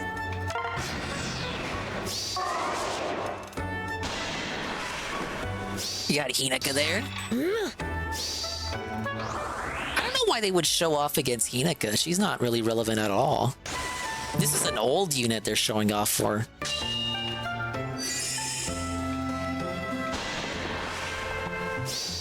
Oh, here's someone relevant. Christmas Dimitri. That guy's unkillable.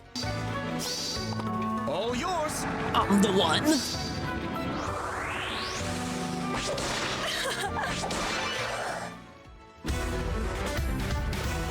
Now we get to find out who the free unit is. Whoa! Is that Dedue? Oh my god, it's Dedue. It's another Axe Infantry? It's always a male Axe Infantry. Dude, I love Nintendo. I can't wait to spend all my dead paycheck SSIs on this, or whatever the fuck DSP calls it. Or I say DSP, whatever the fuck DSP haters call it. I fumbled the bag on that joke. You know what I'm trying to say. I can't wait to spend all of that on that. Don't worry, I'll go free to play. Yeah, big ups. That was insanely positive, very self-indulgent. Without further ado, let's set up that interview and see what all was talked about.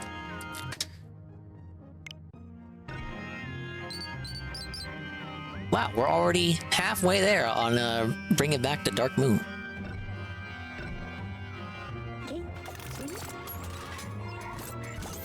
Time for a celebratory bubble blow. Big ups on the bubble blow. Thank you guys for sticking around with us here on the news segment. The news and self-indulgent videos segment. Can't wait to play all those NSO games 10 months from now, because I'm so behind on my backlog. Let's go ahead and see if we can't find a room. So I did Hunter mode, and I unlocked Endless, but I kind of want to do a room. I want to do one of the other modes so I can unlock Endless for them as well. So Rush is finding exit before time runs out, search objects, and defeat ghosts to extend your time limit. Sounds good. Yeah, now for the real Nintendo star to show up. I agree. Alright, Ralph better not still be live, because we're going to be here all night if that's the case. Okay, good, he ended the show. It's only 2 hours, okay, that's not bad.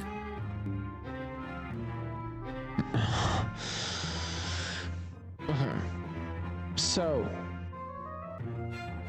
It's... Like you work tomorrow. JC, wouldn't you know it?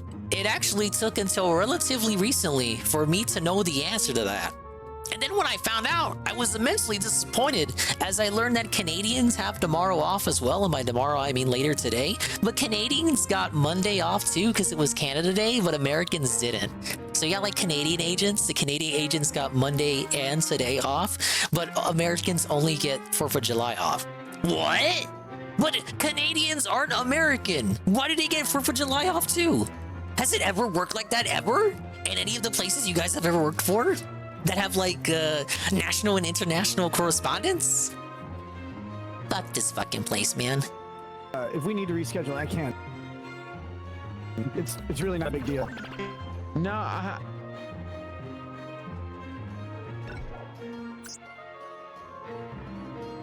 To see if I can get some Japanese players to help me. No, I see, no.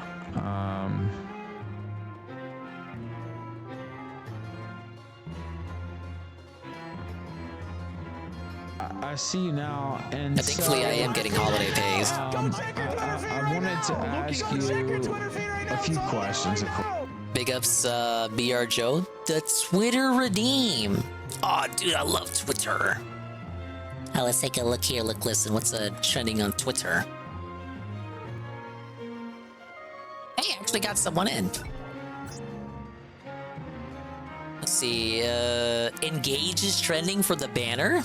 The Wii U is trending. Donkey Kong Jr. map. Zenless Zone Zero. That's a game that came out today. Gotcha. Let's check out Trump is a Grapist. Let's be clear about January 6th, 2021. It wasn't Antifa.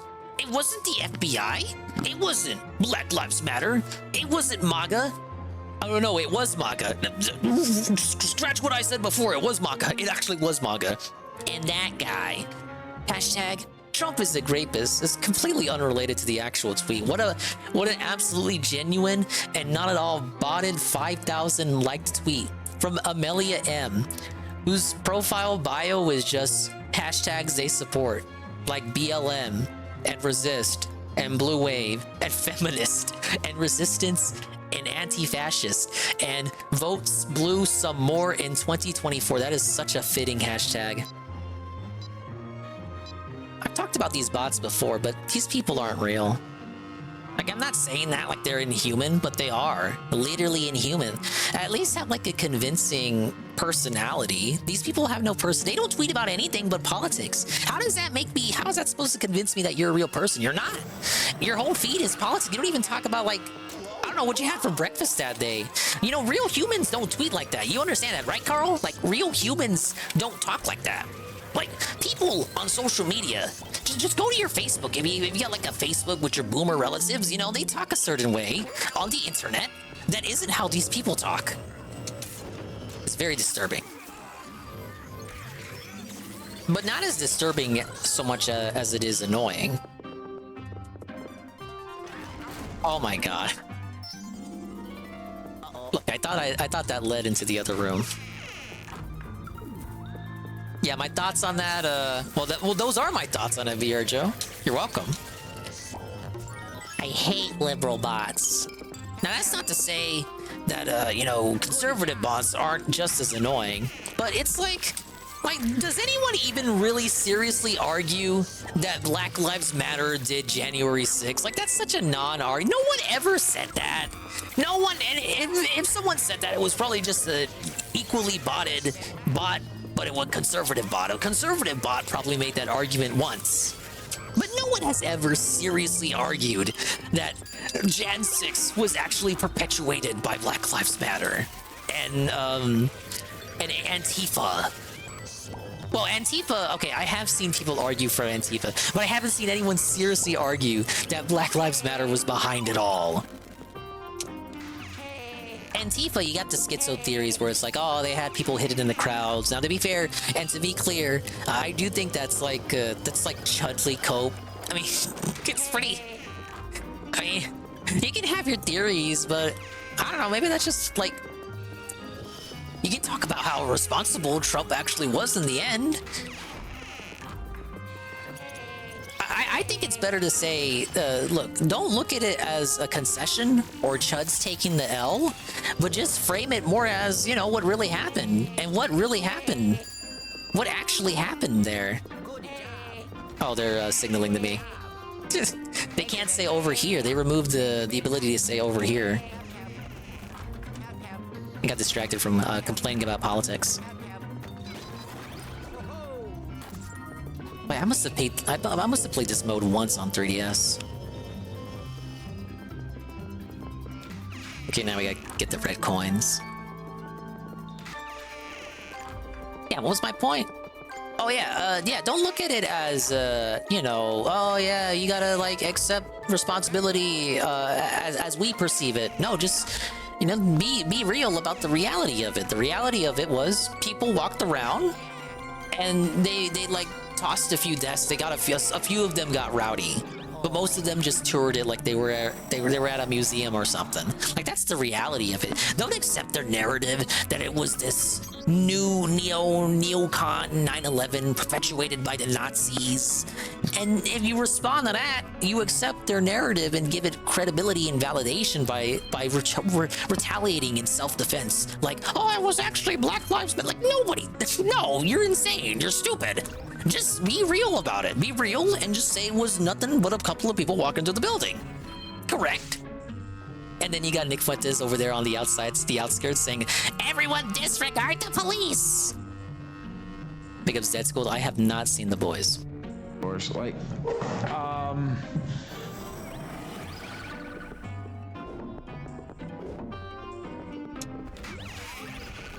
yeah, big ups Dead School. We are watching Ethan Ralph interview Nick Rekieta from earlier tonight. It's a VOD of the century. I'm gonna do some Luigi's Mansion 2 as well.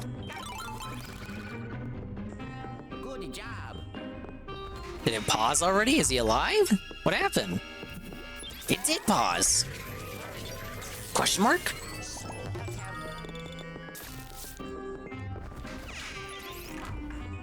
Hold up. Luigi, don't fail me now. Thank you very much.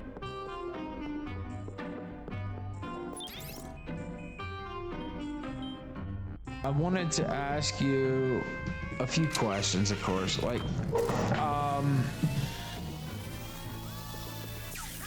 oh, is it gonna do this all stream? Good job. Hey. Thank you very much. Good job. Thank you very much. Raffle Mail Bros, no! Let me refresh it. Good job. Thank you very much. Oh yeah.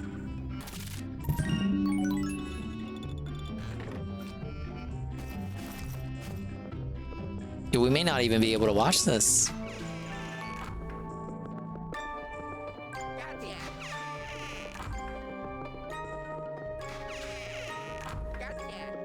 That encapsulates the interview, though, probably. Ralph there, pinching the bridge of his nose, and Rekieta just drinking. no. Yeah, don't tell me it's gonna be like this. Do I have to let it buffer?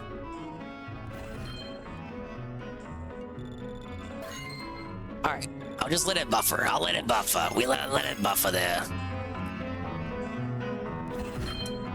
Red coin minigames in the main story can get weirdly hard. I think I did one of them before.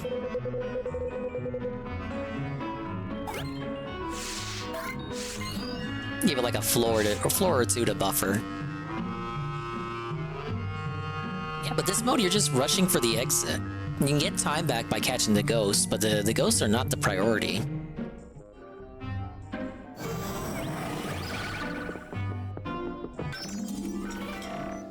Oh, that's a bomb.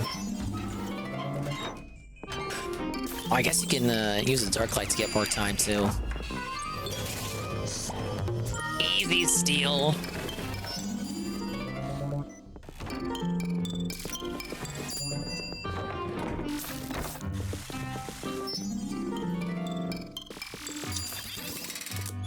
You should be searching ideally, but also just taking a second to go ahead and get these timepieces. The time will add up. Actually, getting the map too will showcase a blueprint of the whole floor, making it even easier to find the exit. Big ups, Flame. You missed the news segment. It's okay. I'm sure you're caught up. Maybe you might be caught up. And if you're not, I don't know, maybe I'll clip it. I feel like I had the right amount of energy for that.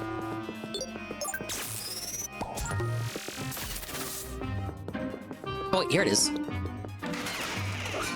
Good job. I'm the one.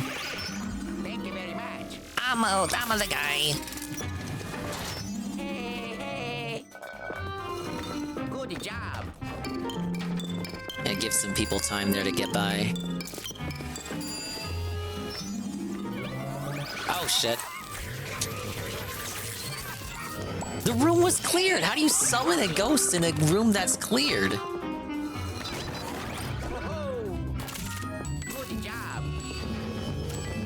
Dude, people have been spamming hay in this mode since 2013.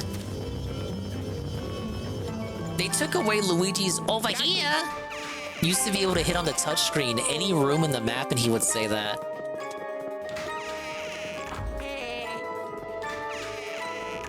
Oh, it's up to me, you guys.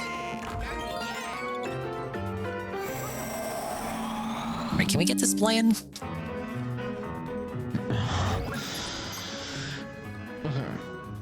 So, why did they get rid of it? I don't know. Ask them. Like if we need to reschedule, I can't. It's really not a big deal. No,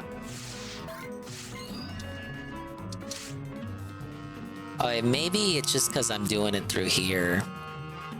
We might have to do this. Oh no, wants to. Look, when I want to watch Mad at the Internet, this shit never buffers like that. I'm not dropping frames either, so it's not me, man. Dude, that guy stole my kill. He gets so affable all of a sudden. Yeah, he's doing his world tour. Which is why I think it's such a mistake for him to start that world tour with Ralph. Actually, no, he started with Dick Masterson last week. He had a whole stream with Dick Masterson. I didn't even restream it. I didn't even know it happened until after it happened.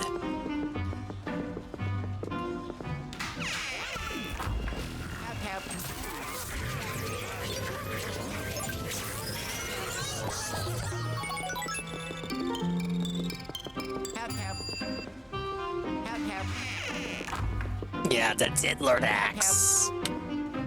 Wait, how do you get in there?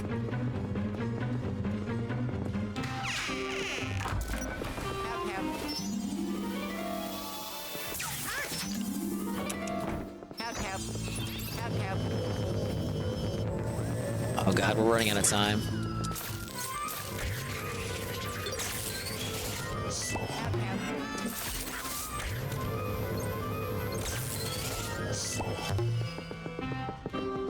Where's the room at? Oh.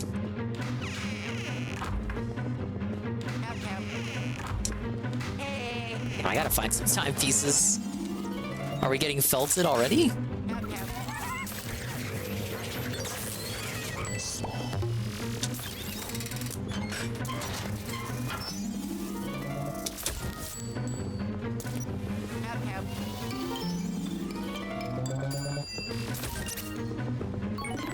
Is there anything we can use?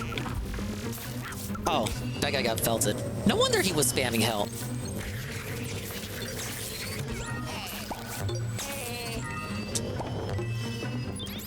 Okay, run. Thank you very much.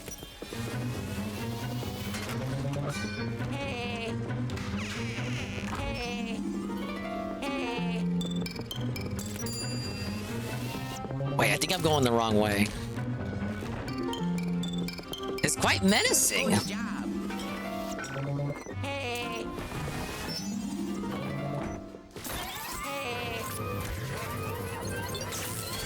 Oh, that's a bomb, that's a bomb. Thank you very much. Okay, I think we're good.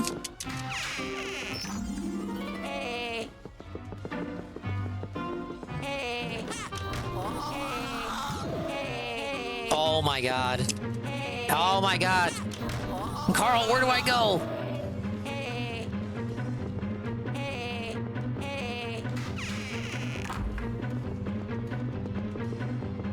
Shut up. They're finding time for me, which I appreciate. I was finding time for them. Look at this maze. That was a close one. Fucking awful, man. Apparently he has multiple CPS calls way before the mandatory report. Yeah, I covered that. Going back to 2009, which, well, shoot, I don't know the ages of the kids, and it's not really relevant, honestly. But at minimum, like the 16-year-old would have been existing, right? Went the wrong way. No way we're getting the last one. Forget what you said about the red coins during the main game. The red coins during this multiplayer are awful too.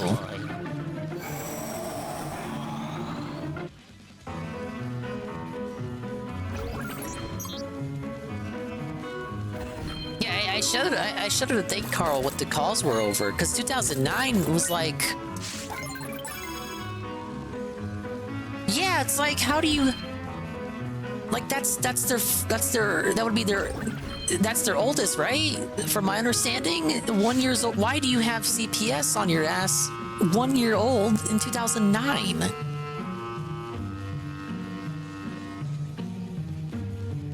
I see you now, and so that's true, Carl. I wanted to ask you a few questions, of course. Like,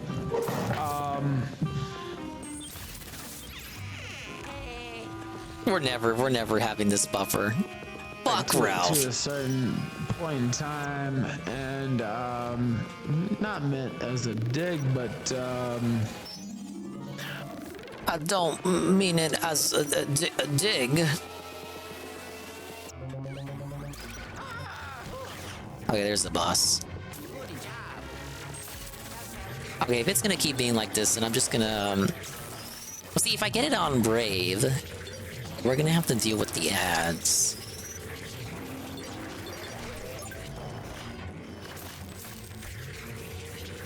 Hopefully Ralph is a saint.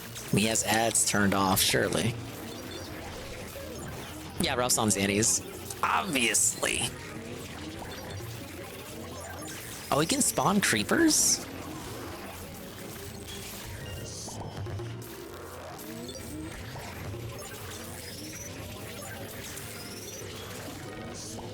Hey, I got him! Wait, do we still have to find the exit? No, we don't.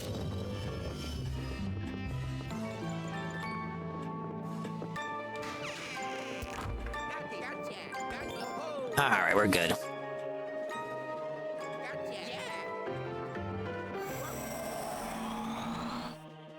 Dude, I was watching this live with no problems. Or, you know, a little bit of it live. Yeah, he's on Xannies. When isn't he? Correct. Okay, we'll do it like this. I'm gonna have to toss Brave open here.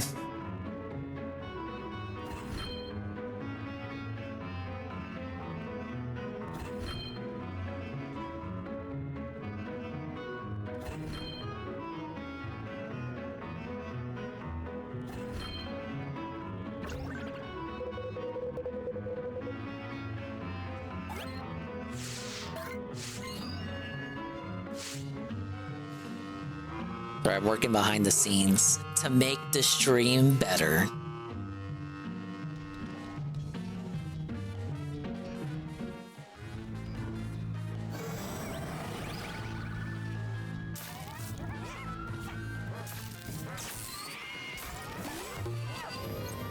Yeah, I'll play it on Brave and see if it plays that way, because it's just not working the way I usually play videos.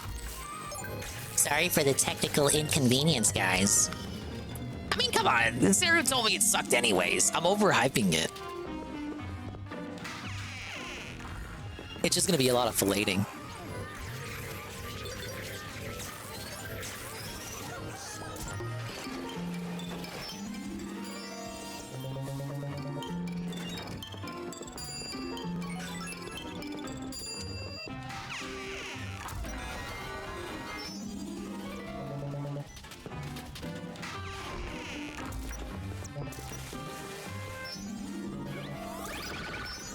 Oh, you found it? I'm the guy.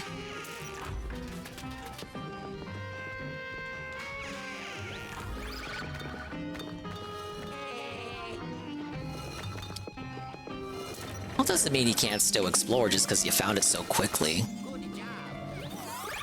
Oh, geez. You want to improve your score, right?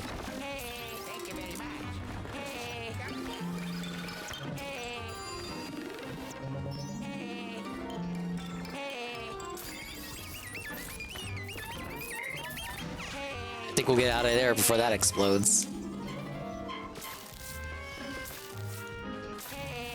Dude, I'm facing them. One detail I did notice is that after you beat after you beat a boss floor, the ghost's HP rises up by 5 HP. So gradually it'll get more and more annoying.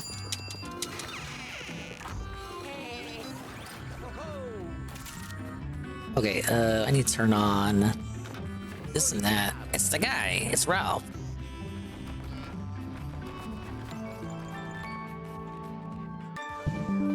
Does it work like that? We'll see. So it's like if we need to reschedule, I can't. It's really not a big deal. No, no. Why? What is happening? No matter how I play this interview is fucked up. Ah! Wait, Alyssa Clips. Alyssa Clips will never steer me wrong. You really think she would have this already pulled up? Oh my god, she does. She was on this.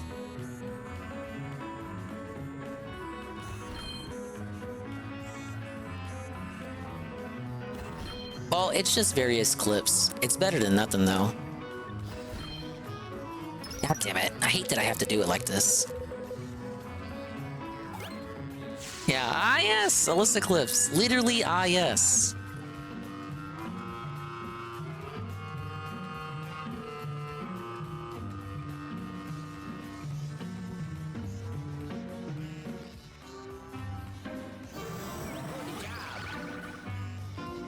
Thank you very much. Before I go into... This is the Keo stream. Nick Rekieta's statement on the allegations against Aaron Imholte. That guy. Imholte, I guess I'll go into it now, but in a certain way.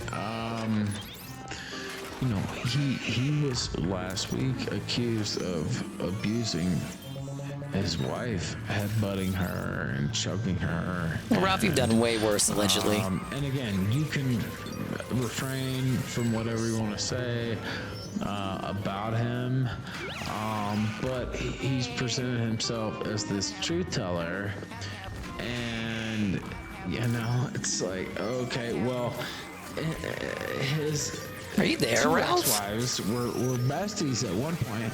And you know, he's been accused of choking and headbutting April, and you know, you can get into this or not, but that certainly changed. What's unfortunate is that I can kind of understand what Ralph's getting at here. What he was saying. But he's just so slot. It's like, why even bother, man? You should just wait until you were in the right headspace. Here's what I'll say. I'm going to say the same thing about Aaron that I've said basically every time. Aaron, on what he says. Aaron is his own man. He gets to say whatever he wants to say. He has his own show. And I hope he makes $1 million. People can assess his credibility without my input. A brief statement on the allegations of the that were in the restraining order petition that then allude back to allegations of domestic abuse between Aaron and April. All of that shit happened. All of those allegations and stuff happened before I think before I had even first encountered April, which was, I was on one Simpcast with her in late 2022 or early 2023, I don't remember. And then don't know enough to know whether this is fake or not. Fake news. What? Whoa! It's DJ Filthy Rich, a gifted 1 month tier 1 to Flame. 1. That's a lot of ones. Hey, big ups. Thank you, DJ Filthy Rich. Thank you for the positivity. Until September of last year. So all of that stuff happened before I met them, and I'm not involved in that situation. I don't know anything about it other than what A very legalese answer here. have read in the, You can tell he hates Aaron, but he knows he can't say shit. You don't need me to say that, though. So I can't really comment on it. I don't know. Right. Well, yeah, and again, I've been accused of things I didn't do. I've been accused by women, things. and so, I had some stuff. Big ups, Tevin. What are your thoughts on Ralph getting the exclusive return of Nick Rekieta interview? I'm going through it right now. Yeah, who knows what happened there? Of course, Ralph was drunk when he did the interview too. Man, she didn't care. He was moving out of the way of that hurricane because he touched a medallion. Was coming for Merida, so he ran away to Mexico City and left his cats there. All to running away from the hurricane and do this fucking interview. And he wasn't even sober for it. Sober Ralph much?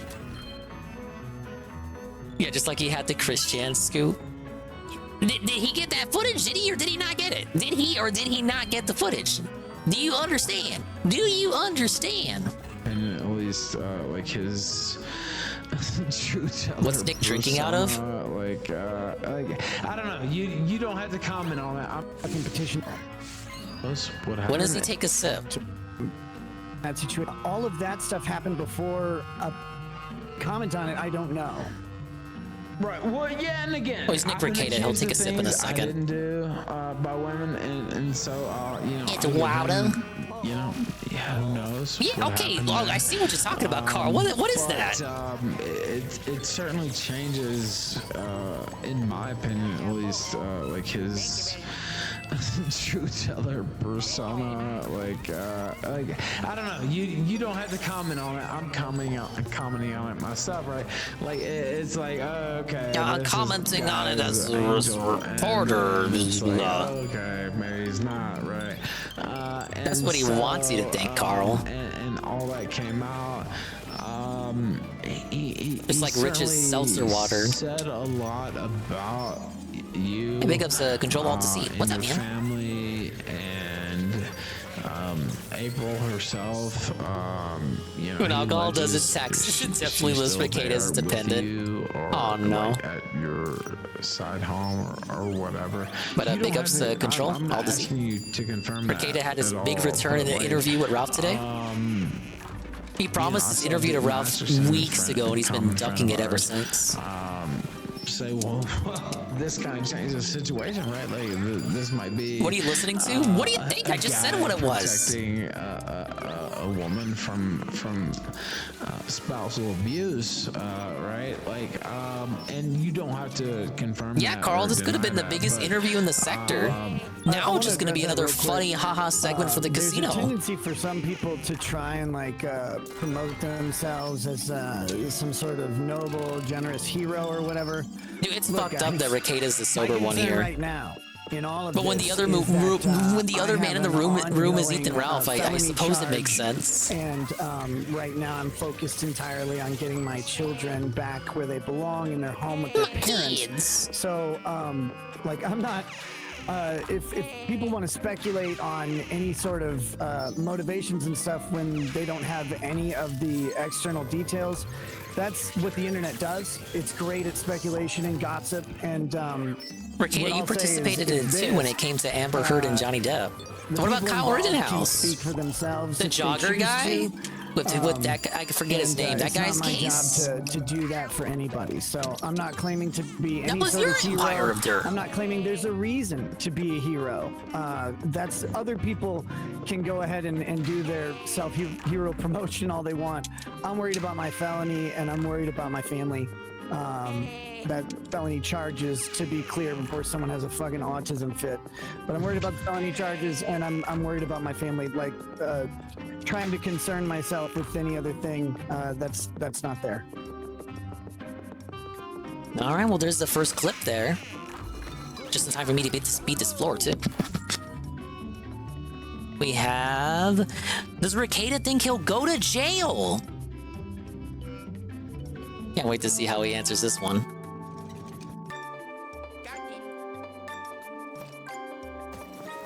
Do you think he'll go to jail? I know. Yeah. I fucking hope not. That's the answer Ralph wanted. You already won Ralph over. I did my overnight at the county lockup, and it wasn't pleasant. It wasn't the worst thing ever. I just mostly slept because I have narcolepsy, so I just laid down, went to sleep, woke up. There was another shitty meal there, and did that again until my arraignment. But Minnesota, like, I can briefly talk about this because it's a general. I feel like you're right to see it. I can't remember a time that he was right on something. Like right dead on, right on the money. Wrote a law that says, here's how crimes should be sentenced, and they have 3 different sentencing guideline grids. They have the general grid, then they have the drug offender grid, and then they have the sex offender grid. So my felony charge is 2nd-degree possession currently, and that is on the drug offender grid. And what happens is you have the 2 You'd have to prove a lot of ignorance and negligibility in the lab for that to have credibility, though, right? I think it's the idea that it was a false positive. And they score these things like points. Not a lot of people understand how that works, but we kind of have the deets now. Like they do wash the kid's hair and all that thoroughly. I'm a first-time offender as far as the grid is concerned. Like speeding tickets and shit don't count. So I'd be a first-time offender. If speeding tickets counted, we know. Oh my God, I saw those. Oh my God, he didn't show up for a speeding ticket. Oh my God, he's the worst guy ever. Anyway, yeah, go ahead. Sorry. I mean, he is, but not for those reasons. I'll leave that alone, but go ahead. It's fine. But no, so I'd be a first-time offender, and so the presumptive sentence for a conviction for 2nd-degree possession of a controlled substance is 48 months. It's either 44 or 48 months, doesn't really matter. It's one of those 2. But there's a presumptive stay of execution. So what that means is the judge will sentence you to the 44 or 48 months, whatever it is. Right? Right, and they'll suspend it out and you're put on probation. You may have county jail time and you may have a fine imposed, but I bet you wish it was just a fine. The sentence is not going to prison. There's some flexibility in there.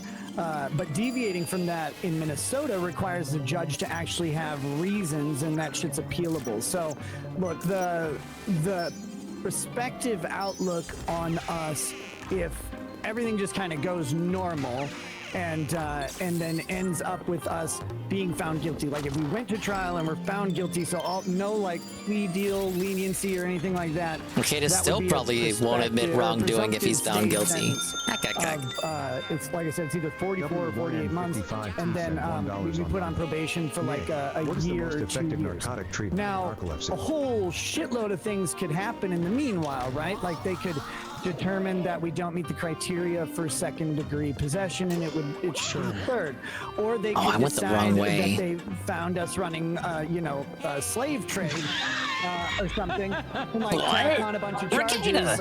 Or I could get, like, in really weird theory, like I could get charged with a felony, do a speedy trial, and have that trial have me convicted, and then I'd be a 2nd-time offender, right? Like all of those things could change the outcome, but the presumptive sentence would have no prison time, and as far as jail time goes, it's impossible to say what a judge would do, and I'm not aware of anything that the currently not aware of any plans of the county for things like if they wanted to pursue vacuum those in with the vacuum, huh?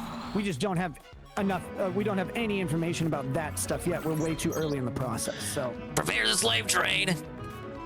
Well, there you go. Rekieta does not think he's going to prison, which is basically what he said there. The kill stream, false accusations from the Rekieta church, correcting the record. Whoa, the church lied. Just like how the government lied, and pretty much every authority that has power over Rekieta in some way, shape, or form. As to our church, I'm not going to speak too much about it. Look, every community, fuck the church, it doesn't matter what kind of community that's basically what I'm saying. Has similar characteristics, right? People are effectively people, and there's some variation in some of the numbers of like gossips or busybodies or people who are really accepting, like that. There's some variation amongst groups, but it's all basically the same. You get a distribution. I was thinking about that too. Like, they won't be blind to the way he's been acting since he was released, right? Let's just say that there was no way you can a lot be. of shit said by members Surely of our that's church something that has to be taken completely into fucking account. false and completely baseless, like legitimately baseless. And if they had simply asked anybody, these things could have been dispelled. And I'll address one of them specifically. This one's come up a lot, or it came up a lot a while back. There's so much juicier stuff now. But there was an allegation, for example, that Lady Rackets and I went to a casino and left our children at home in the care of our oldest. Now, for one, that's would be illegal in the state of Minnesota. Our oldest is old enough to do that. That's not acceptable in our house. That has never been. That would never be something if it's that we would legal. do. And the only times we have ever gone to the casino is there 3 times. Twice was for the Make-A-Wish Ball.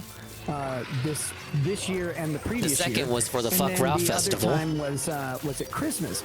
All of those times, our children were with Lady Racket's parents. Like, so we've never left our children. Even if we would have, it would have been legal. Debunked. There you but we go. never Trolls did that lose. because we're way like we. Why didn't he say this Guys, before? we Is anyone's hired a guess, full-time actually? fucking nanny just to make sure that our children always had supervision. Look at that. And to Did- make sure look, there wait, were what was always that? adults. Did Ralph mute the super chat? Hold up. The super chat called him out, but Ralph muted it? No, hold my lord. Wait a minute. Ralph Jannying it up? It would have been legal, but we never did that because we're way like we. Guys, we hired a full-time fucking nanny just to make sure that our children always had supervision. Ralph hit the OBS source. Adults, readily available. Ralph, cut that to, super chat off. Transport the children. Ralph, no. To feed and clothe them and to make sure Ridicule they're and supervised. critique. And so like this. Where's the critique? It was wild to read that because like. All you had to do is not ask us. You didn't have to ask us. Ralph was like, I gotta keep him talking. I gotta keep him on the line. I gotta keep him talking at all costs. These people know this is my big break. They would have just asked, like, oh man, they went to the casino and they left their kids at home. He would have said, no, they were at our house. That's it. Solved. That's wild to see. I couldn't believe it when I first heard about it. I thought it had to be some sort of mistake or and if you read that, it's like, well, someone heard that and told the pastor that, and he's like, well, I don't know if that's okay. Stuff like that, you want that to be fake. Okay. But second of all, you don't want that to be real. Do it. And so that gets shared around, and it's like, well, no, like it's a small town. It's a small if that's not the wake-up call, look, dude, I don't know what it is, right? Ask. It's like, well, yeah, we could have corrected that real. Get your life together, man. But instead you went to the government. I guess it's weird. Man. Yes, the government. That's a strange fucking attitude, in my opinion. Rekieta knows to appeal to the government thing because Ralph is Ralph. He's hiding out in Mexico to avoid the government as well. He knows what buttons to push. But yeah, like, I don't want that. Look, I hate to take the DSP stance here, but I just want everyone to be happy, right? Like, I don't want anyone to be hurt, right? Like, I just want Rekieta's family to be happy. I just want them all to be happy, correct? This is a travesty. This is a shame.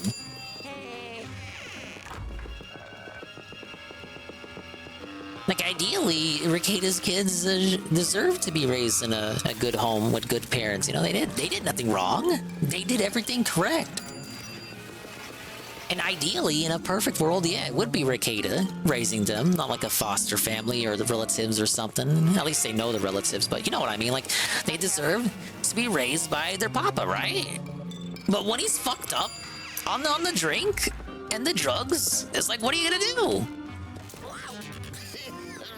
Oh shit, hold up. Does he not know I can heal that?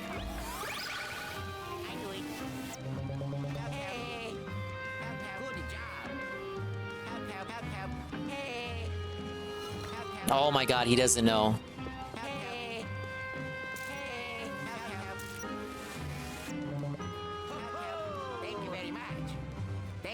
Look, there you go. That's how you teach a player in real time. I didn't know that the last time I played.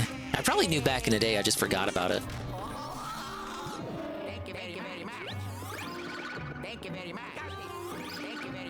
Problem is that nothing will go back to normal. It's a shame, but that's the reality of it. Like, I mean, we've talked about it over and over for ages, time immemorial. But the kids would probably be messed up forever because of this. The other kids are gonna bully them. Like, they're gonna hear about this. Now, social media is in the now. It's what's hip. They probably bragged to the other kids about how their dad's a cool lawyer, man. What are they gonna have to brag about now? Yeah, I gotta run back.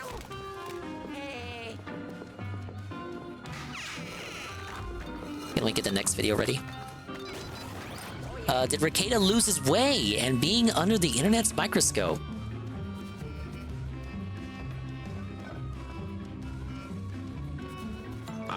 I know you don't want to talk about Aaron and all his bullshit that he's put Bullshit. out here. You just said Aaron was a nice guy. Did you lose your way? In a certain respect. Did I lose my way? I don't know.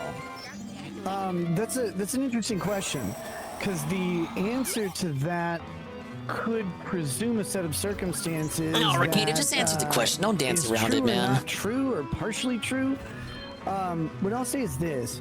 What I'll say is this. As far as, again, whatever Aaron's saying, that's his own shit that he gets to say, and determine his credibility on your own. I'm not helping anybody do that. What I'll say is this: I made plenty of choices in life, and made plenty of choices about over the past year. I'm not a perfect guy, man. I told you guys that. You guys know that. Plenty I would do differently. I'm not a good person. And it's not really worth dwelling on that shit. Yeah, I saw that he uploaded some videos on Steel Toe. Happened, and then you good, because no one's really covering the Steel Toe like as the main focal point with this Rekieta coverage. The people are focusing on Rekieta, but Steel Toe deserves to look at too. Does that make sense? Yeah, it does.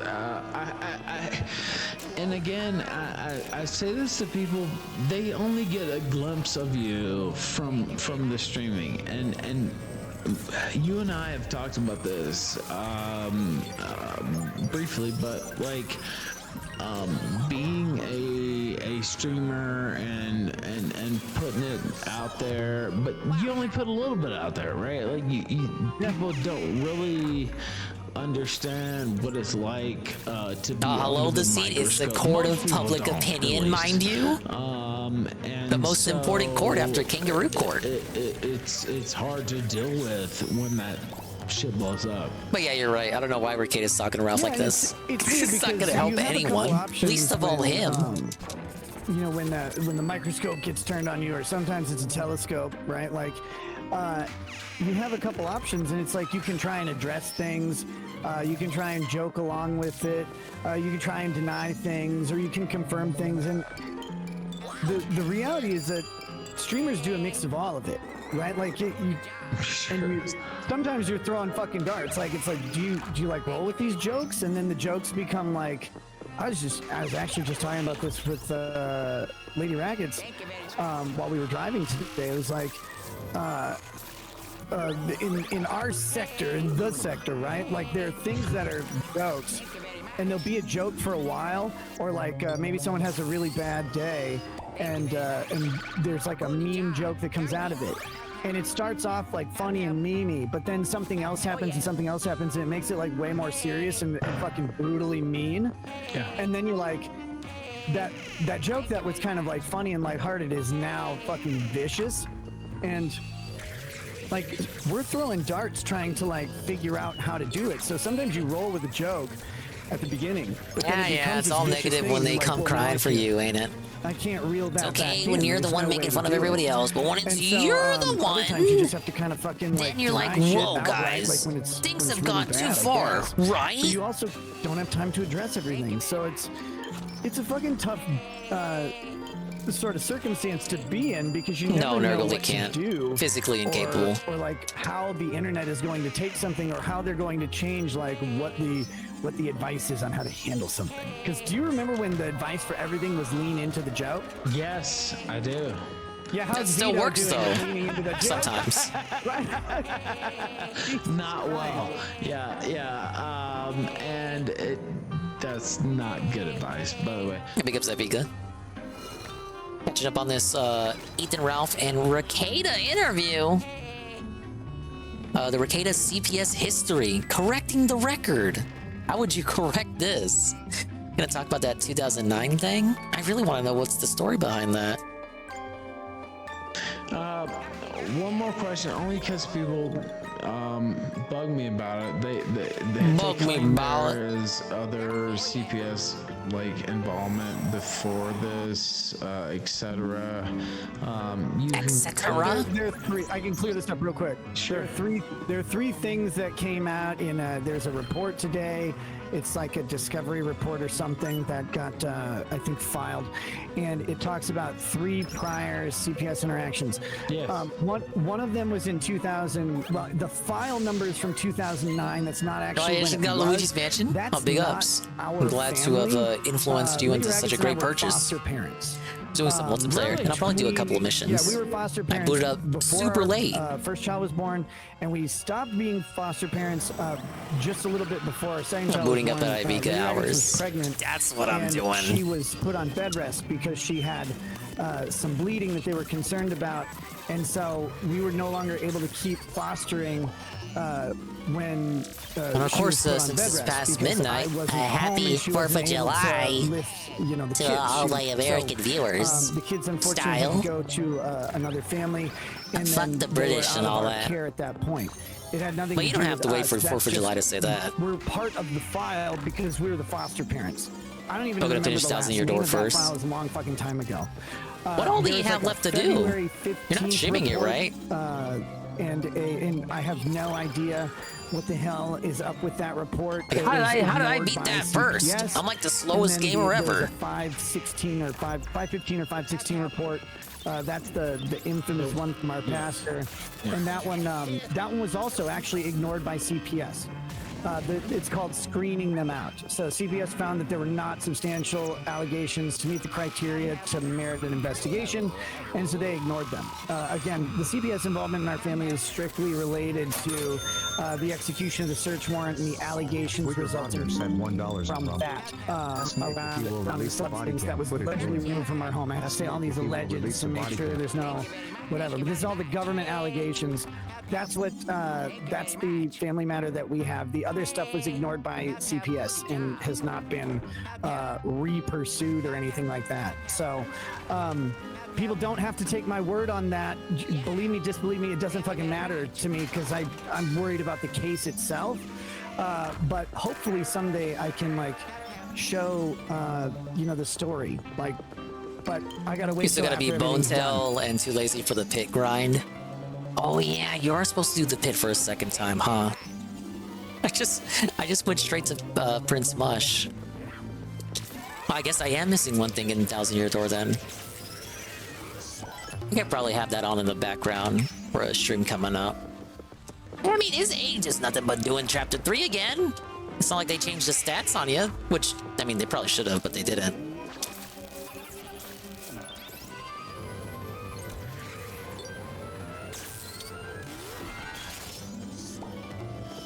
Oh, that's some mad range on that poltergeist. How have we not found the room?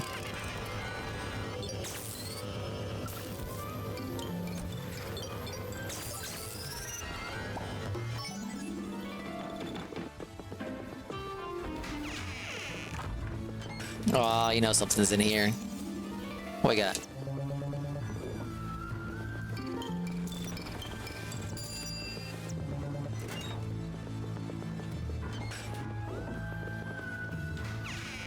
No, wait, when you said pit grind, you mean Pit of 100 Trials. I was thinking Glitz Pit.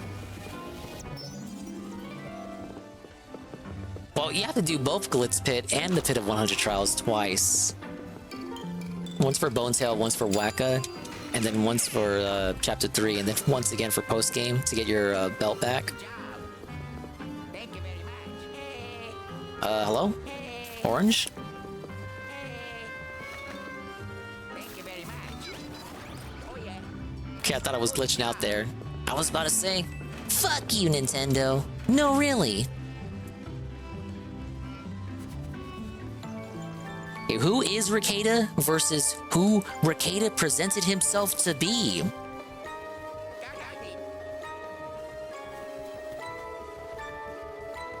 I see people, it's mostly from kitty farms, to be honest with you. Like, honestly. But they'll say... Surprised he's even humoring the farms for questions here, given how much he dislikes them. You're not.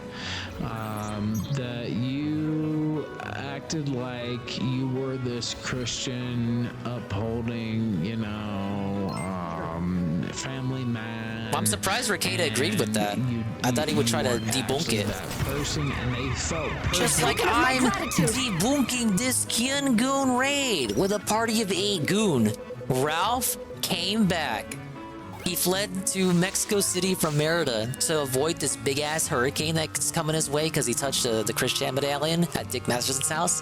And he fled to Mexico City to some hotel, some crack shack, where, with the power of the internet, as Boogie says, he was able to interview Rekieta. And this is the result of that encounter. He hurt enough about it that they wanted to attack you, which is also a totally different level. Like that's one thing. It's one thing to say like, okay, this guy wasn't what I was stuck in an ad as usual. I thought Raids turned that shit off for like a couple of minutes at least. Oh, he wasn't what he wasn't. And now I want to. I don't have the sub defense anymore. Your gift sub ran out. Your thoughts on? You gotta get the supporter. You know, allegation because it's out there. Sure. So it's like in 2 parts. One is Nick presented himself. Well, let's do it in backwards order of what I was gonna do. Am I the same person that I was when I started streaming? Well, no. That's unfortunate. One, I think streaming itself changes you because you place yourself in this in the public eye. And then, you know, that's more sort of stimulus or input into who you are. You get the dopamine rush. You get compliments, you get commentary about who you are at a far accelerated rate. If you think want those compliments more and more often, so you're willing to do different stuff to get those compliments. 1,000 people, and yet right now in this you want to be like you want to be like the people you interact with, like Dick Masterson. People who could be who are. Why wouldn't Nick pick Ralph to interview him because he's stupid? Retarded or whatever. Whereas when I walk around town, only about like 35, 45 people call me retarded. So, because Rekieta promised it as an exclusive scoop for Ralph. It just does. Plus, then was ducking it until he couldn't duck it any longer. 6 or 7 years now. Yeah, I started in. Then this hurricane was coming through that Ralph had to get the fuck out of the way from. So I guess they decided this was the perfect opportunity to do an interview. And Ralph allegedly left his cats to endure the storm back in Merida. So that's a thing. I'm coming up on 7 years of streaming. Like 7 years of time, generally speaking, is pretty drastic for me. Like that's a lot of change that's happened. When I look at any 7-year period going backwards, I'm a way different person every 7 years on kind of the outward stuff. Now, getting to the crux of your question with like Nick presented himself as this tradcon person. I'm not saying that. I'm saying other people said that. Right? Like, yeah. Okay. Look, we're really gonna deny that Ralph thinks that. I have a lot of experience with this too. I do. Is that no? They get a glimpse. No one ever thought Ralph was a Christian. Even during his Catholic LARP, which is like a different religion, but for the sake of argument, even during his Catholic LARP, no one thought he was Catholic. Describe it as trying to describe the inside of a ship. But what? He's not Italian or Irish. Like they see this little window, and then they have to fill in the gaps. Or Hispanic. And for us, we let you fill in the gaps because, one, we can't address everybody's individual interpretation of who we are. There's not, like, physically time for it. But you let people fill in the gaps. Obama called himself a blank slate, for example, that people post their opinion or put themselves onto. Like it's kind of like that, just not as pretentious as Obama makes it. It's just like similar though. Yeah, I think you're right. Yeah. You go out and you do what you do, and you may Bitcoin have a is so out of the persona way, or not, we'll it never doesn't reach really it. matter, and people have to paint a picture. Well, my picture looks like this. I've been married almost 20 years now. I have 5 kids. Out of time. I'm a Christian. We homeschool. So, and I like guns and stuff. So, like, people go, oh, blam, blam, blam, blam, blam, conservative, right? Like, super conservative, traditional conservatism. And I tick a lot of those boxes because, you know, I'm fairly level 3. I like low taxes. You know, I can have For the complex purposes of argument, yes, discussions go about on. immigration, but I think a country needs to secure And its semantically, borders, yes, because they're you know, different names. all of that, and I believe in capitalism in general. So, like, I have a lot of conservative things. So people, and depending on the subject matter that you encounter, it'll really look like, if you go back, it'll really look like I'm super conservative. But there are a lot of issues that I'm pretty damn socially liberal on, and I've also grown more socially liberal on some issues, you know, as time went on. So, like, that Like with combined drugs? effect of, as people get exposed to Ralph just would different agree. facets of who you are, they can take that as like a betrayal, like you promised them something and then you did the opposite. It's like, well, I didn't really promise it, and they're like, you didn't portray yourself that way. It's like, well, Oh, there's shit, a I lot got of ways I felted. haven't portrayed myself because I didn't really have the opportunity to do so. But you know, I don't know. I try not to like make it into anything bigger than that. If people change, like if they think you've changed and they don't like who you are, then okay. Well, sorry. I'm not, like, I know who I am and where I believe I've changed. Other people have different opinions, and that's cool. Like, I don't mind. Do you If also like hope the they make show, $1 million? keep watching. If you like making fun of me, keep watching. And if you don't, like, peace, man. It's cool. It's part of the business. Well, there you go. Really no different than the other cope answers Rekieta gave. Yeah, that is absolutely canned response. Oh my lord.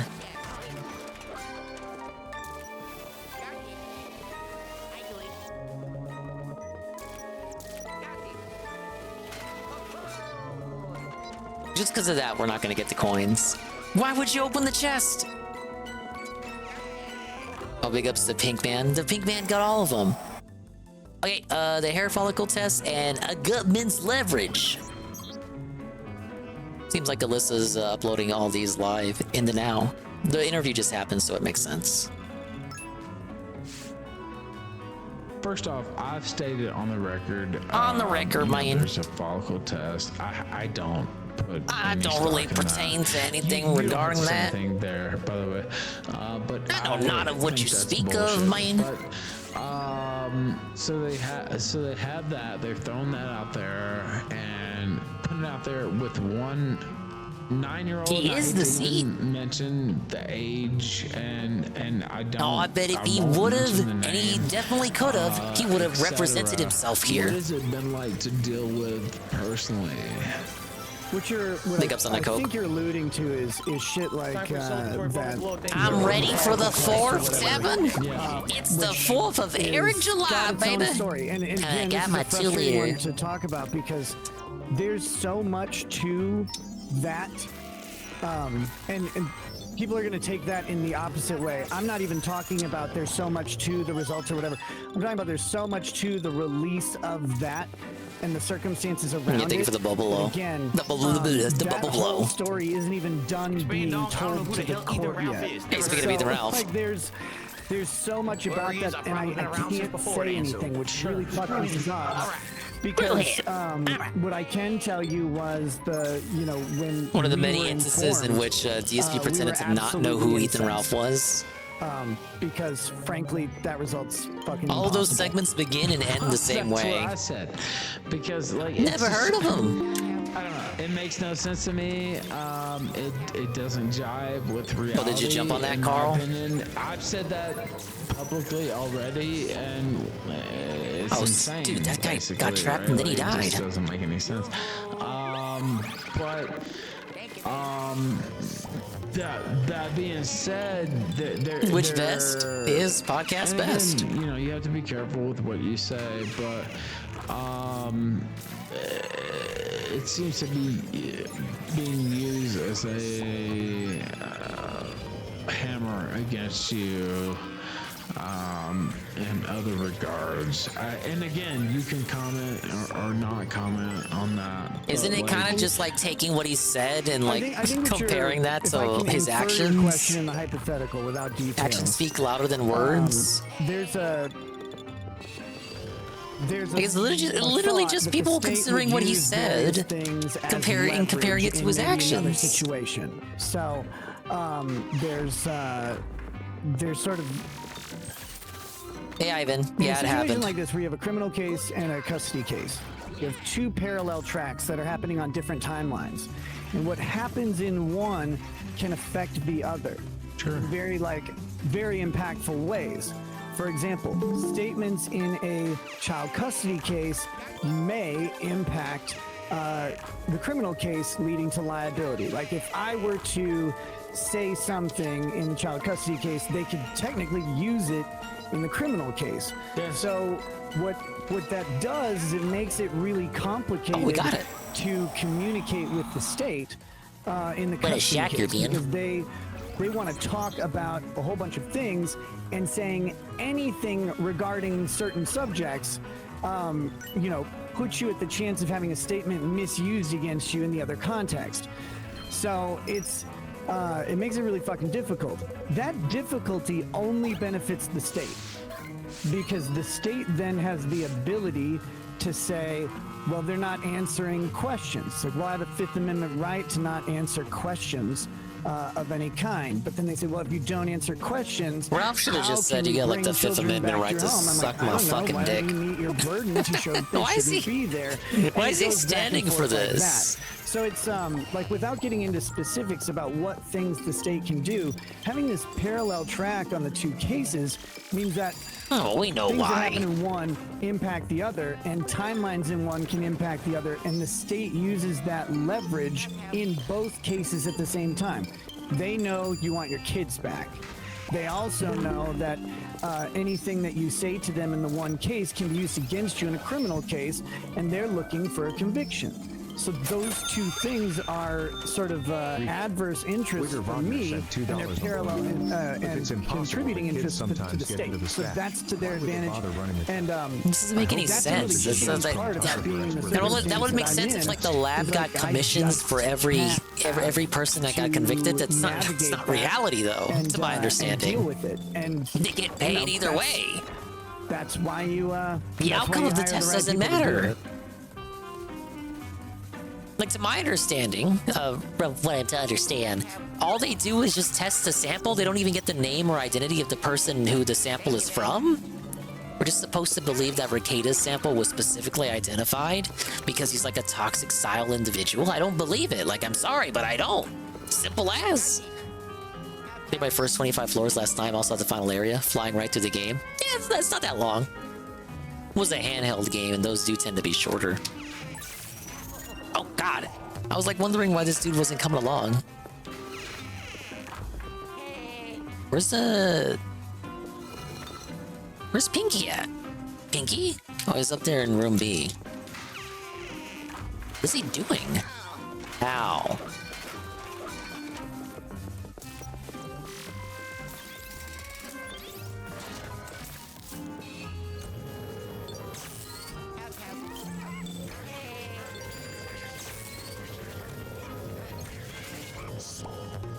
Oh, I need hearts or I'm gonna eat it! Eat it!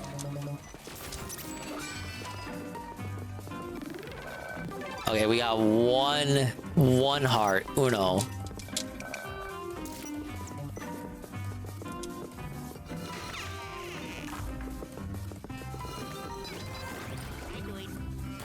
They have more incentive to fake non-positive, so they might retest the same person multiple times, get paid for each. Yeah, think about it. Like just put some thought into it. Rekieta's theory makes no sense.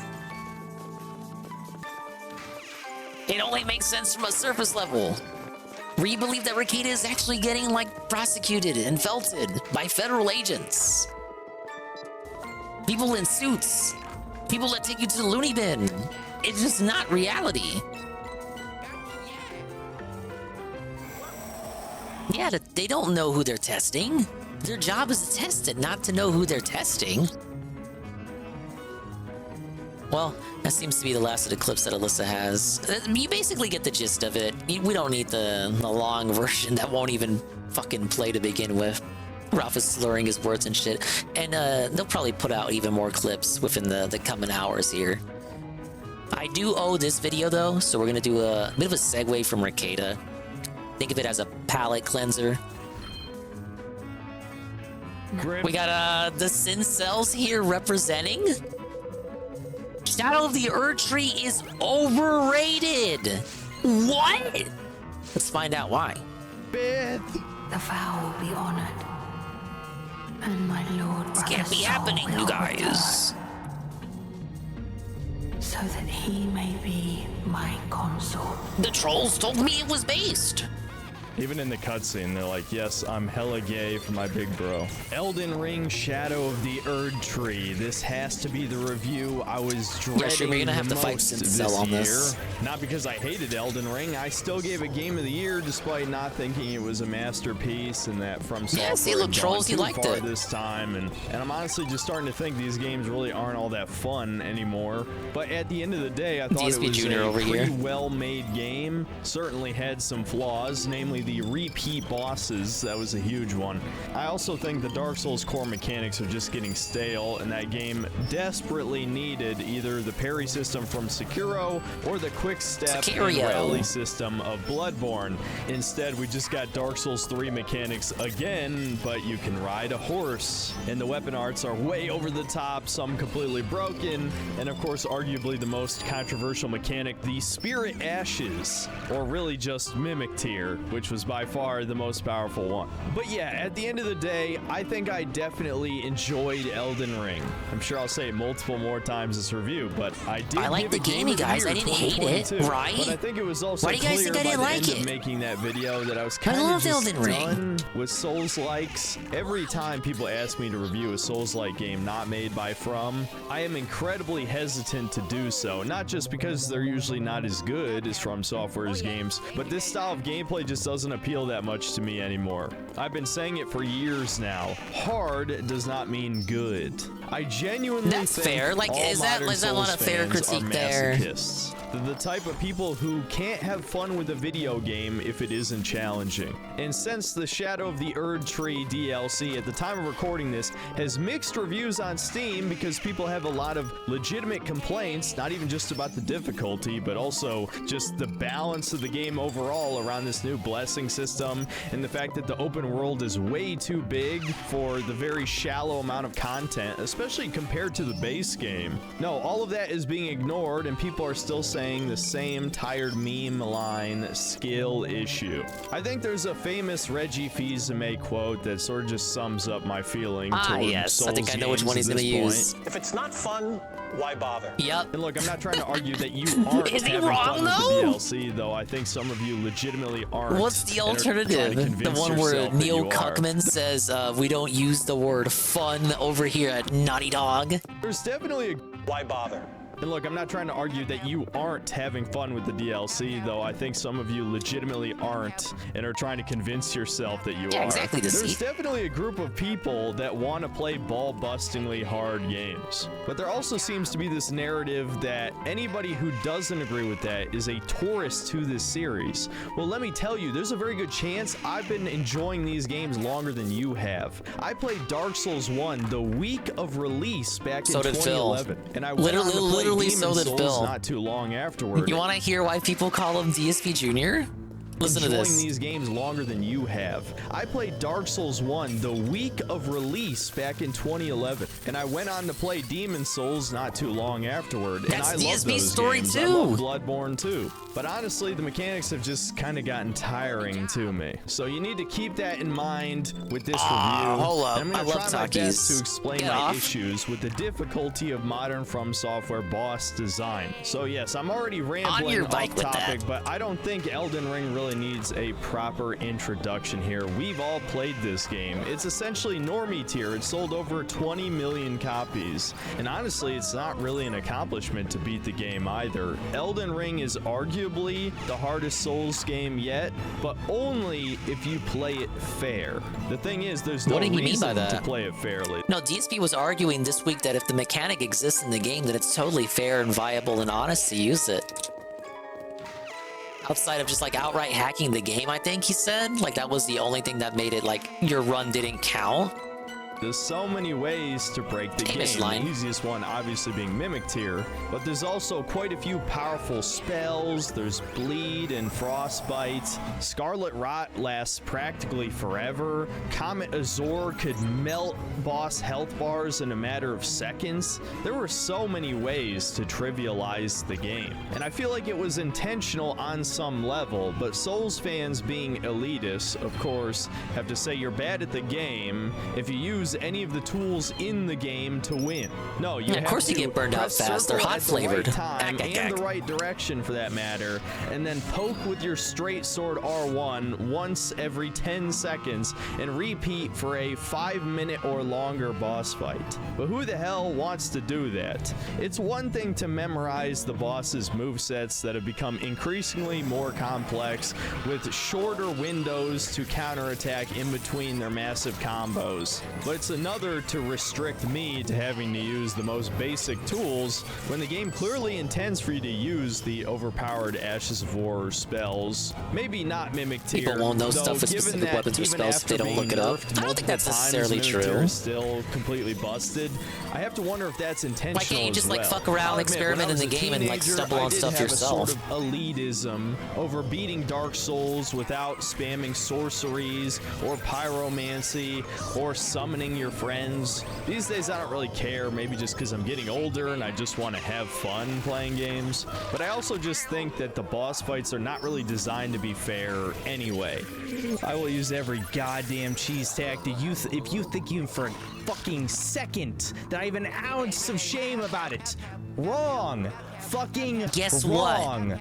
I do not care. If there was a double Mimic Tier, I'd use it. If there was a triple Mimic Tier, I'd use it. If there was a fucking quadruple one, at least he's honest about it. Fucking be the first one line to use it. Yeah, I figure I might as well start talking specifics about Shadow of the Erdtree. As any of you have noticed if you've played the DLC, enemies do an insane amount of damage now, and the excuse for this is steady here waiting for someone to revive me. Shadow Tree Blessings. You pick up these fragments scattered around the world and you use them to buff your attack and defense in the DLC. And on paper, this was actually a really good idea because From Software figured you're probably not going to want to play the game again considering it's so long before the DLC release. So even if you're on New Game Plus, New Game Plus 3, New Game Plus 5, it doesn't matter because the DLC is scaled differently from everything else. It just flattens your level. Everything is based on these blessings that you find. Now, this doesn't completely eliminate level advantage. You actually still get a massive advantage for I think she popped up on stream once or twice. It allows you to equip whatever I forget what she looks like, but I want to say I was existing watching a live stream of his when she popped up. DLC under-leveled because I actually decided to play through the game again so I could get warmed up, so I could get a good feel for if this was a significant difficulty jump over the main game, which it absolutely is for the most part. I'd still say Melania is either as difficult or more difficult than a lot of the bosses in this DLC. But the base game of Elden Ring was a lot easier than I remembered, probably because I stopped trying to play it fairly by the tryhard's definition. I actually used everything that was at my disposal, and so I beat most of the bosses on the first try in my second run. And instead of finishing the game again because I procrastinated, I didn't quite have enough time, so I wasn't done by the game's release. Instead, I just did Vare's quest line to get to Moog and used the I didn't finish the game before the review. What are you, Kotaku? So I entered the DLC at level 107 about. And so some of my initial difficulties with this DLC were my own fault because I wasn't completely prepared. But after streaming it for the first time, I did grab basically everything else I needed, all the flask upgrades, etc., etc. And so I could more more objectively analyze some of the issues with the challenge in this DLC. Let's start off by going back to the Shadow Tree blessings. So my main problem with these, again, is not the concept, but the execution. For some reason, From Software balanced the difficulty of the enemies in this DLC fucked it up around you again. finding as What a many of shock, these as right? possible. And of course, the day after I record this segment, From Software releases an emergency patch that buffed the Shadow Tree blessings. So I imagine the DLC is now at least a little bit easier. They basically made it so the first few blessings you get have a much higher impact on your attack and defense, and then that effect tapers off as you get more and more. That said, I'd say this is more of a band-aid fix than anything, as I'll go into later. I was saying Although happy the 4th of insane amount Eric damage you July. can take certainly affected the difficulty Because of we these were bosses, watching making it much harder. the Rekieta and Ethan Ralph interview, and we had the funny news segment. We went over all the updates there with Rekieta, stuff with BossmanJack getting arrested. It's been a hootenanny of a stream, and now we're chilling with Synthetic Man and some Luigi chill too. Yeah, welcome in. Happy 4th of July. To learn their movesets, since there's a much smaller margin for error, so it's really hard to actually learn their patterns if you're dying so quickly. I still think that the boss's movesets themselves and just the general lack of any unique, interesting gimmicks is a bigger problem, as I'll go into later. But yeah, to not go into too much. He deletes bot comments and excessively annoying liberal comments. He started doing that as recently as his Fallout TV review. Which Reddit was not a fan of, but Reddit's not a fan of him in general. Further unnecessary detail. The point is, you want to pick up as many of these blessings as possible to make the game easier on yourself, right? So how do you get these blessings? Well, there's not a whole lot of rhyme or reason to where you find them. Two of the locations do make a lot of sense. You find leftover pieces of Mikola, and you can also find them in churches, much like you would the sacred tears from the main game. So those both make sense. But for some reason, a lot of them you just kind of find in random places, like a random shadow human with a pot on his head will have one, or the mini versions of the hippo rhino boss. Each one of those drops one. There's even a few random corpses that can have a Shadow Tree fragment, which is absurd given that the vast majority of them have useless crap like crafting materials or cookbooks that give you more crafting recipes. God, I fucking hate crafting. I'm not going to talk about that in this video though. Let's just say it dilutes the loot pool to a severe degree, which makes you not really want to go out and explore and find these fragments in the first place. And so on the one hand, this definitely encourages exploration, but on the other hand, the world is way more empty than the base game. We're talking about Liurnia tier. I guess From Software listened to all of the criticisms about the dungeons feeling very copy-paste from the main game, and so they removed about 80% They listened to the dungeons and just gave you more overworld traveling. No wonder is DSP not was that whining. much smaller to accommodate this reduction in cool locations to explore. There are a lot of parts of this new map where you'll just be riding your horse for 5 straight minutes without finding something cool. I mean, yeah, you'll still find like the random 20th Drake mini boss. Yeah, they still didn't fix the reused enemy problem from the main game. There's still Drakes, there's still tree sentinels, and a lot of the basic enemy types are reused too, like rats. So because the sandbox is so big, despite being pretty shallow in terms of content, Well, they need to make a variation on the rats now. It's still worthless too. We're Rats are talking everywhere. more They're all around crafting us. materials.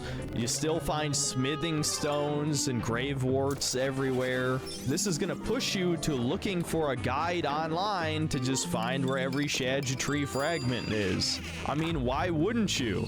It's the only item that is guaranteed to make a difference in your playthrough. Yes, you can find some of the new cool weapons, which honestly are a pretty mixed bag. I mean, a lot of them feel like they're purely designed either for meme purposes, like the martial arts fists, or for PvP. Not a lot of them are actually that much greater than base game weapons in PvE, especially not for bosses. I still ended up using the Blasphemous Blade for most of my playthrough. And look, I know Zoomers don't exactly have the same gaming etiquette as millennials, but it used to be considered cheating if you looked up a guide online. And yeah, I feel like it's become so commonplace to just now it's copy considered whatever mandatory. OP build your favorite YouTubers using, and to just look up for TSG, every hello? sacred tier, golden seed, Aspen whatever Gold, OP hello? weapon or spell you're using, and now the Shadow Tree blessings. And the funny thing is, I don't even blame you. I've joined you a long time ago now. So yeah, I feel like I don't even have to go into specifics about why this particular enemy is hard or this boss is hard,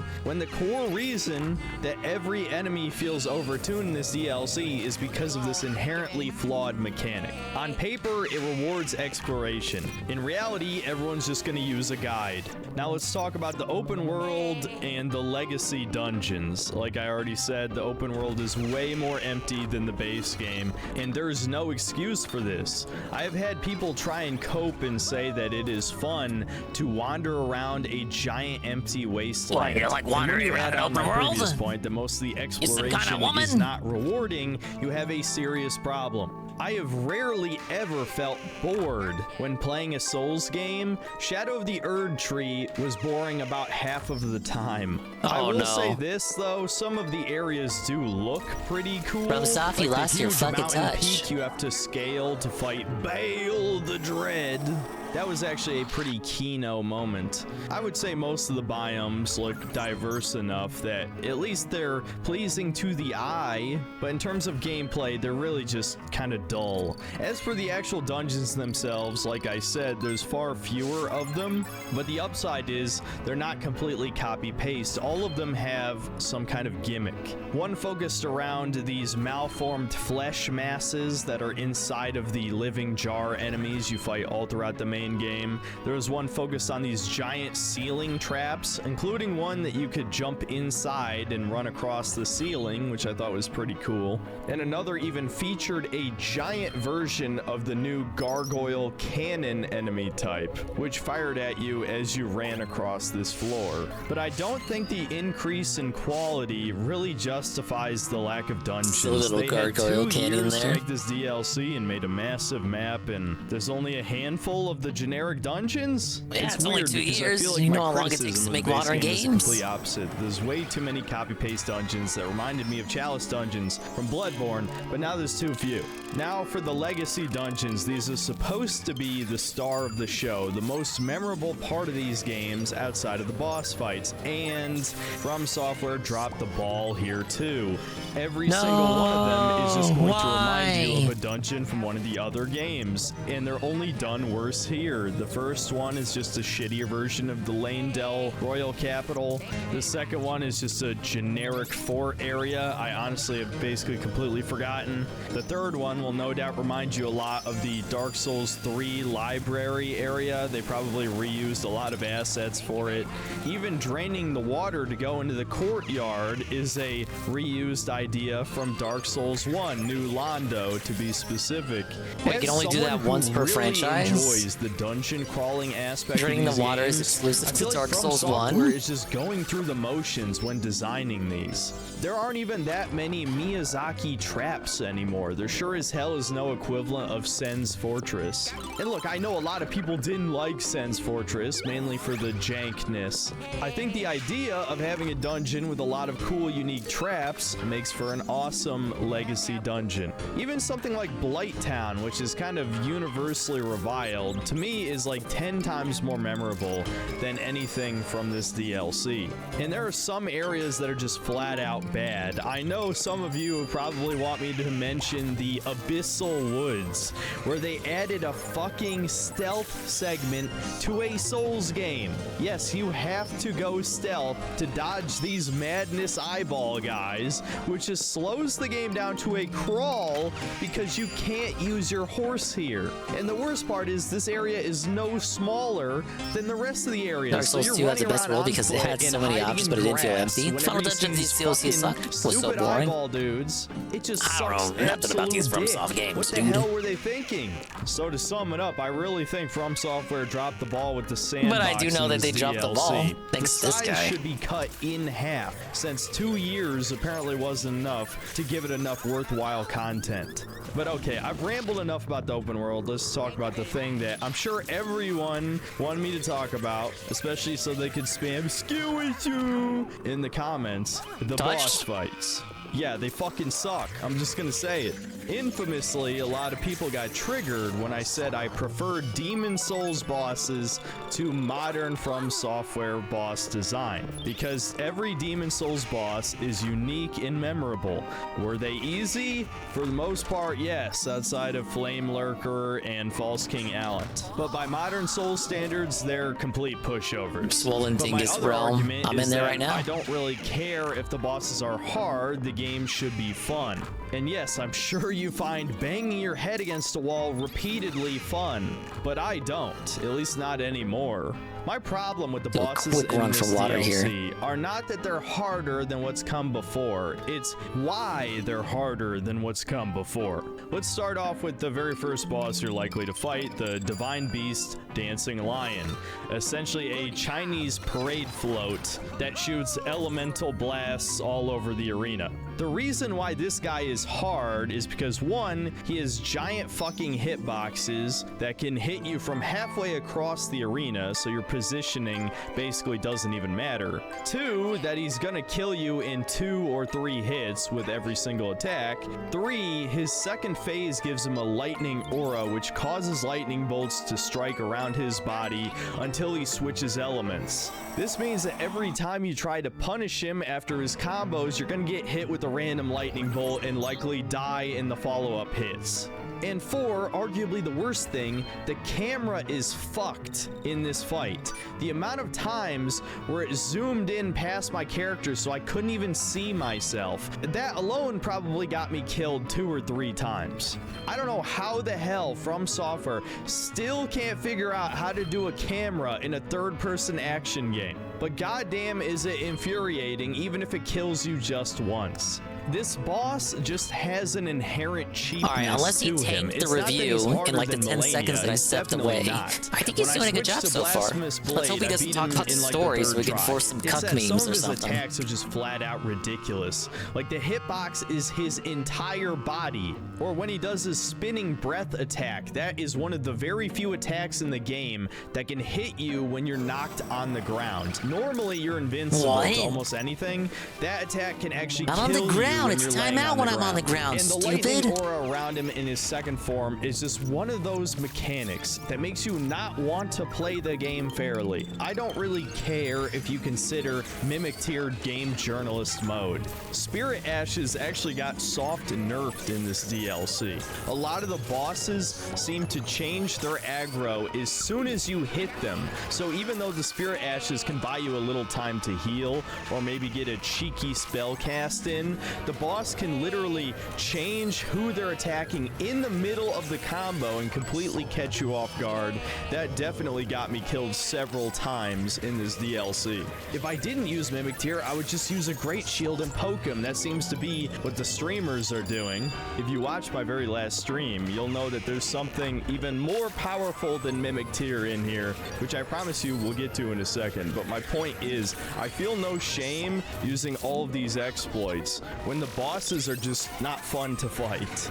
Let's talk about another cheap boss, Rellana, the magical double sword knight, who might as well be the new Melania. She attacks with super fast combos over and over again. She uses a bunch of magic attacks. She's got sword swings that can hit almost the entire fucking arena. And look, it's not like she's undodgeable by any stretch.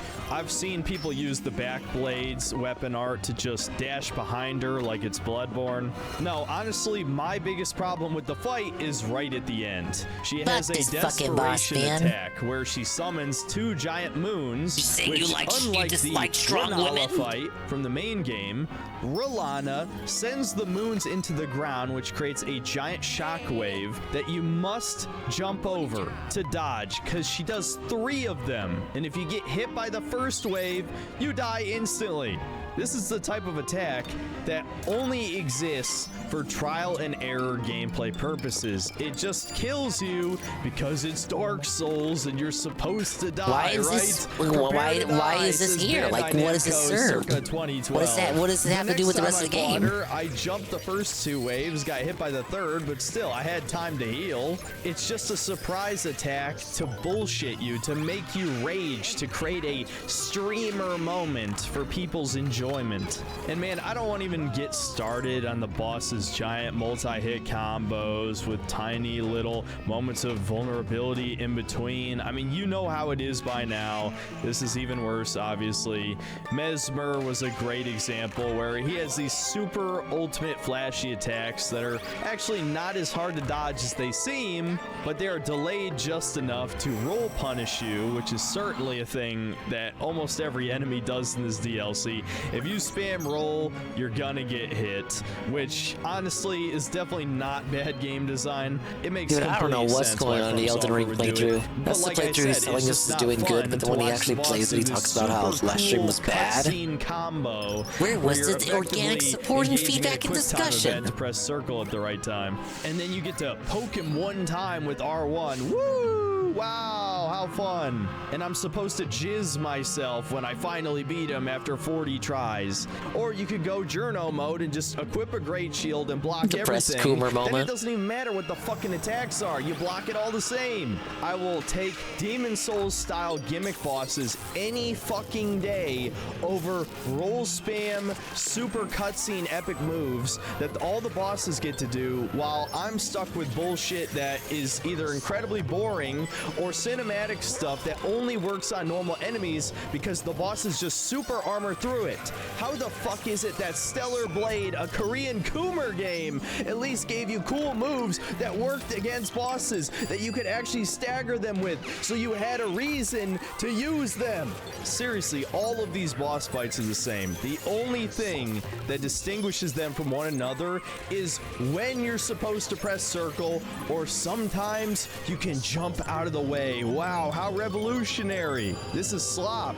Straight up soul slop. And you can't even say skill issue at this point because you have no way to prove to me that you actually played the game fairly, that you didn't exploit bleed, frost, mimic tear, fucking perfume. I mean, you want to know what the most broken you really want to prove your point? Record it and then show them? Mimic tear. It's not Blasphemous Blade. So we cannot talk about it on the next episode of the show? Or Sword of Night and Flame, or any particular spell or incantation. No, it's a goddamn No, we've been looking at it for months, Mr. Lion, yeah. They're all like that.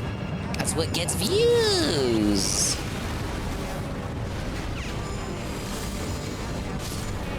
Wowie zowie, that was hard. Damn. Damn, guys, I almost died. Wow. Elden Ring sure is hard. If you're someone like me who maybe just isn't good enough to beat this stuff the right way, or you refuse to use a great shield for whatever reason, don't worry, I have a solution for you. Just find the lightning perfume bottle, get the Rolling Sparks Ash of War, then just equip the Perfumer's Talisman and the Shard of Alexander, buff your lightning damage with your mixed potion, and now all you have to do is walk up to a boss, aim at the ground, press L2, and be fucking blown away at the sheer damage numbers. Now, some of you may be asking, why does this do so much damage? Well, it's supposed to shoot a bunch of explosions in a straight line, but those explosions follow wherever you aim the camera. So if you aim at the ground, all the explosions hit the same place, doing an absolute insane amount of damage. I have no doubts in my mind that the first major patch for this DLC will nerf this thing, because there's no way it's intentional that it does a third of a boss's health bar per hit. So I ended up beating the second half of the bosses in 1 to 3 tries, including the supposed hardest Souls boss of all time, which I'll never know if he really is, because yeah, I even cheesed Radahn with this thing. And look, am I gonna claim I earned my victory, that I'm a god at Souls games? Hell no, of course not. No. But like I said, I just wasn't I'm not a god. I never was. I never said I was. I never claimed to be. They've gone way off the deep deep end with the prepare to die shit, the mechanics can't support the complexity of the boss fights. Again, All right, it's last floor absolutely coming up. possible to do no hit runs to these bosses. Watch But everyone is drop. it worth dying 100 fucking times to learn the boss's moveset? I saved myself hours of frustration by using this perfume bottle. It might have not been satisfying or rewarding on any level to beat these bosses without really trying, but it was unironically more fun to me than the alternative. So yes, I've talked a lot of shit about the bosses. Were there at least bosses I liked? Well, there were two main bosses that I thought were pretty well designed. The first being Bale the Dread, who is of course the giant dragon boss of this DLC. I thought his design was kind of cool. He's a fat wyvern-ass dragon missing one of his legs. I don't know how the hell he manages to hop around the arena at such speed with just one leg, but that's just modern Souls design for you. Nothing giant can move slow anymore because then the player would just DPS them to death in 10 seconds. And so while yes, he does just kind of attack like a lot of other modern Souls bosses with the giant cinematic combos and huge hitboxes, and there were two things I really liked that saved this boss. The first thing being the NPC summon Egon, who's essentially Captain Ahab. He needs to get his revenge on Bale. And every time you summon him in the arena, he gives this gigantic speech. Not before I collapse, is dude. So fucking over the top.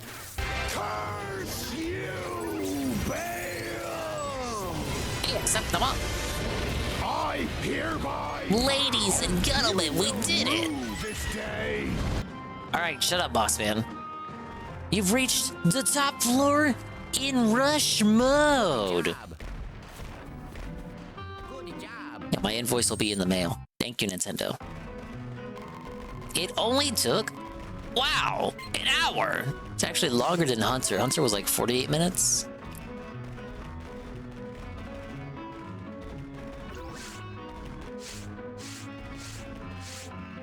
Wow, I was like the biggest contributor on my team, man. And a 500G bonus.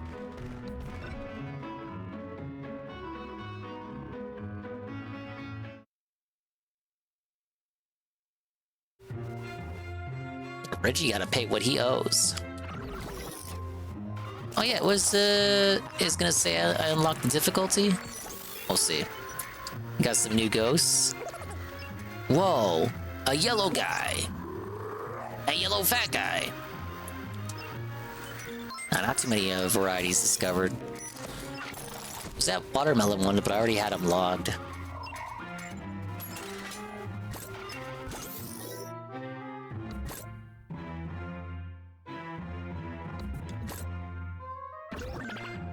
Alright, there we go. Endless rush mode. It's missing a Polterpup mode.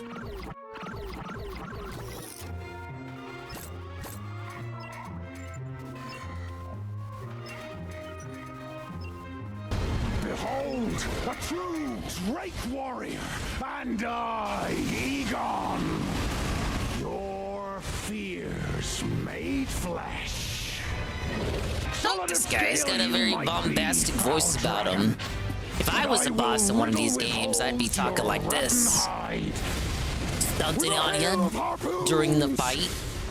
With every last drop of my being.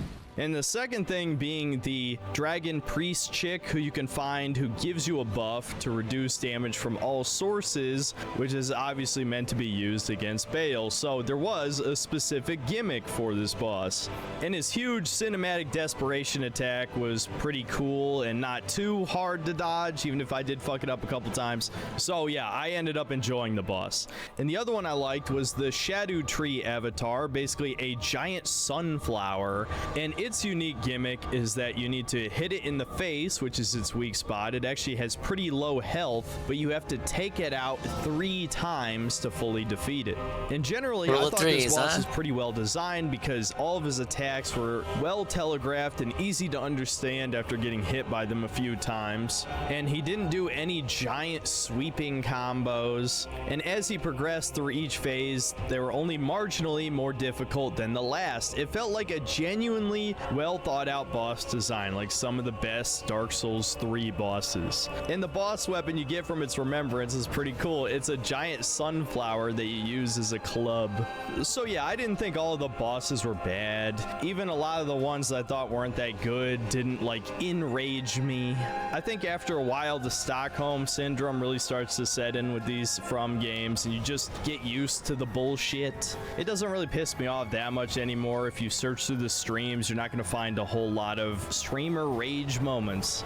But I definitely, without a doubt, prefer the old Demon Souls and to a lesser extent Dark Souls 1 boss design, where every single boss was memorable, not because of some stupid bullshit over-the-top cinematic. I can agree with that. Attack, I think I prefer bosses to be like that too. They had a unique gimmick that changed how you fought a little bit the more boss. thinking, a little puzzly, little puzzle boss, if you will. Same way. Now, before I go to the conclusion, there is one last thing I want to talk about that normally I wouldn't, because I don't really care about lore in Souls games anymore.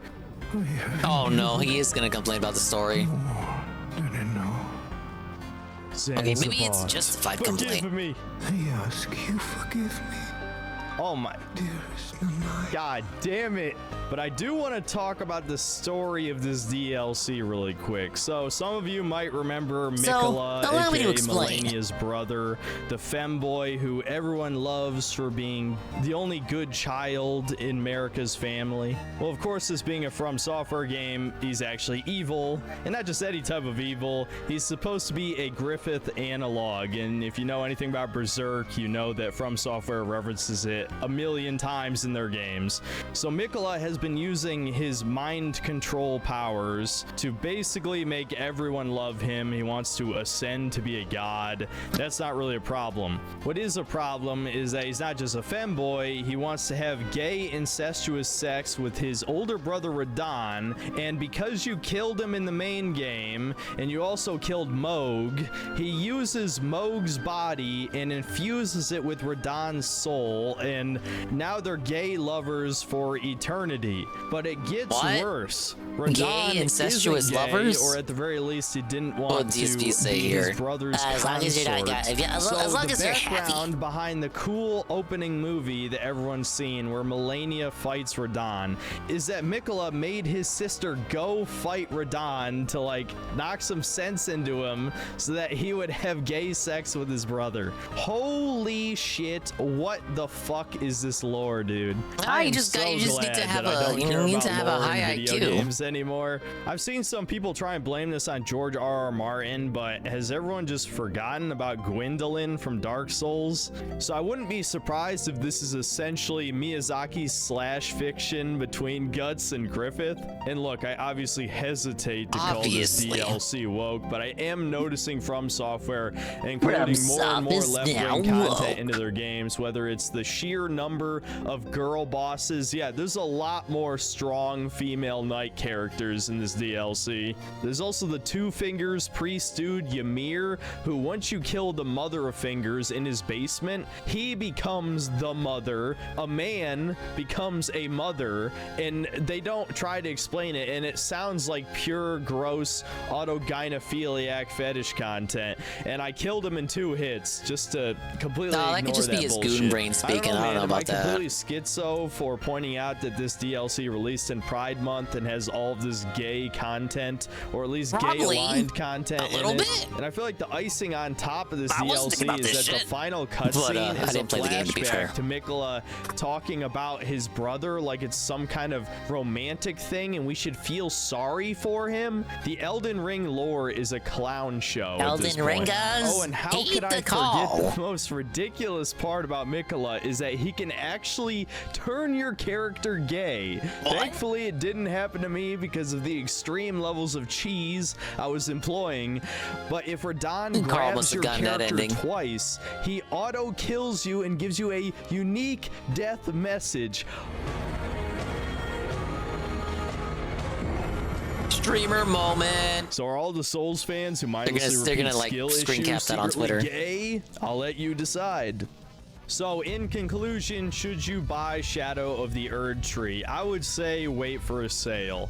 And the main reason for that is not because of the super You guys hard know Elden Ring is bosses, still though I do $60, right? suspect that this emergency patch to That's buff ridiculous. the blessings is only the first of a larger patch that will likely rebalance some of these less fair bosses. I'm sure there will be a lot of tryhards who complain about it, but mixed reviews on Steam is pretty rare for an objectively well-made game, even if it is a DLC for an existing game. But honestly, that's only my second biggest problem with the DLC. My biggest one is that the open world just kind of fucking sucks. I mean, there's almost nothing in it, man, and half of the loot you find sucks dick, which I know That's pretty isn't fair. I mean, if too you give far off Ubisoft from shit the for that, Elden I Ring think it's base fair to game. give From And I've Soft seen shit it for that. spun is a good thing, that you find so many smithing stones and grave warts, but if you're supposed to Same go into thing this for DLC Nintendo and with Zelda. a beaten game save file, then you can already just buy all of the stone fragments you'd ever need except for the ancient ones. And the ancient ones you get by killing the same dragon boss you killed 20 fucking times in the main game. Why the hell are there still repeat bosses? They had 2 years. And what did they do with it? They made a giant empty sandbox and made a bunch of bullshit bosses. I don't know, man. I know Zoomers are gonna spin this as like the greatest DLC of all time, but I honestly think Artorias the Abyss and the Ring City and Old Hunters are all better than this. Is it terrible? No. Honestly, I still think I got my money's worth to some degree, even though I don't really like Souls-likes that much anymore. Just the fact that I was willing to basically I mean, Rekieta said it was the best DLC of all time ever, period, point blank. Some of you guys are gonna say, well, you didn't really earn your victory, you didn't really master the boss, but personally, I never cared about that. There seems to be this revisionist history that all old Souls fans only liked the games because they were hard. Again, I want to remind you, I've been playing this series since Dark Souls 1 came out in 2011. Although I enjoyed the challenge of Dark Souls, what I enjoyed far more was having to learn a new type of game. Dark Souls being hard was not the only reason it was considered one of the greatest games ever made. It was considered so because of its amazing world design, the memorable lore and characters, that feeling of learning an entire new game subgenre, even if Demon's Souls released 2 years prior. Dark Souls is truly a flawed masterpiece. The last third of the game is obviously not as good as the first 2/3, but from beginning all the way up until you beating Ornstein and Smo is one of the greatest experiences I have ever had playing video games. Elden Ring is nowhere close to that. Again, it feels like the series has been flanderized. They took one aspect of it, the difficulty, and cranked that up to the max. But and then where's the everything soul? else is worse Where's than the older charm? games. Learning the he's got a specific point here. bosses' movesets has never There's been more one of the franchises than major just, appeals of you know, Souls Souls. games to me. If anything, it's the opposite. It's drained my enjoyment of these games. I don't think I would even consider myself a fan of Souls-likes anymore. And look, I know this doesn't sound like a very synthetic overboard thing there. to say, but I really have no problem. I mean, this part's if you subjective, like this but I DLC. like he's I not do the have a first time. problem if He's you not the say first person retarded I've shit like seen skill argue issue, stuff like or this, that right? You know, as a person on the outside looking in, the occasional Soulsborne conversation I stumble across on like 4chan and shit or Twitter, you know, it's not the first time I've seen someone like him say something like this. Software is gatekeeping anybody by making the It's game always Dark hard. Souls 1 they I go wanna back remind to you, as the well. Elden Ring base game sold over 20 million copies. It is a normie tier game. It's too late to gatekeep. They are already fans now, and I guarantee you they outnumber you. I remember when we all teamed up in jolly cooperation. People were happy to be summons to help other people beat bosses. Now, if you can't beat the boss with a fucking straight sword and no enchantments and no spells, rolling through every attack perfectly, you have a fucking skill issue. It's a video game. Nobody cares, you brain-dead Zoomer NPC. Wow, what an ending. Ultimately, yeah, I mean, the story, you kind of reading too much into it, the story and the lore. I think it was funny how he packaged it and presented it. That was a A pretty good one. Above average for Synthetic Man. I had that cooking in the watch list for a minute. Yeah, it wasn't a bad one. I think he just expressed himself as best he could about how he feels about Souls games now. Yeah, no one cares, you fucking mouth-drilly morons. Alright, in the interest of time and the fact that I'm already getting a bit sleepy, you guys, I think I'll just do a mission. We'll pick it up later. This factory once produced the world's finest clocks and time measurement devices. Your watch probably comes from here, and you don't even know it. We have a timely entrance. Good news, Luigi. I've located the next Dark Moon piece. It's at the top of the clock tower. All you gotta do is mosey on up there and get it. What could go wrong? You see that, Luigi? That's where the next Dark Moon piece is. The old clockworks. Before it was abandoned, this place once produced the finest timepieces ever made. But years of neglect have turned it into a favorite haunt for ghosts. So it wasn't surprising when the periscope detected a Dark Moon piece inside the old clockworks. And after tuning the periscope a little more, I was actually able to pinpoint its precise location. The top of the clock tower. Now you see this fancy looking door? That's the clock tower gate. Big ups Pimp Pamela Lark. You'll need to get through it in order to climb the clock tower. Dual screen map updated.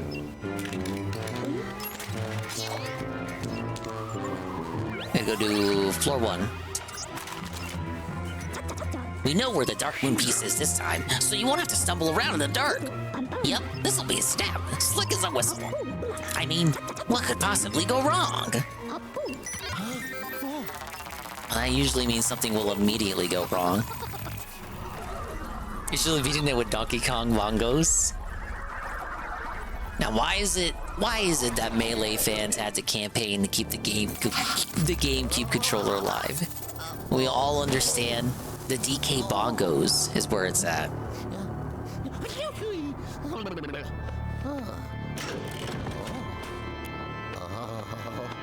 Okay, so this is like a mix, it's like a marriage between a factory and a desert. Very unique environment we got coming up.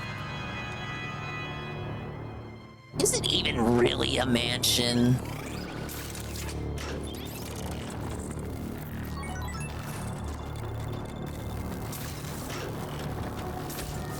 It's as much a mansion as Dick Masterson's house.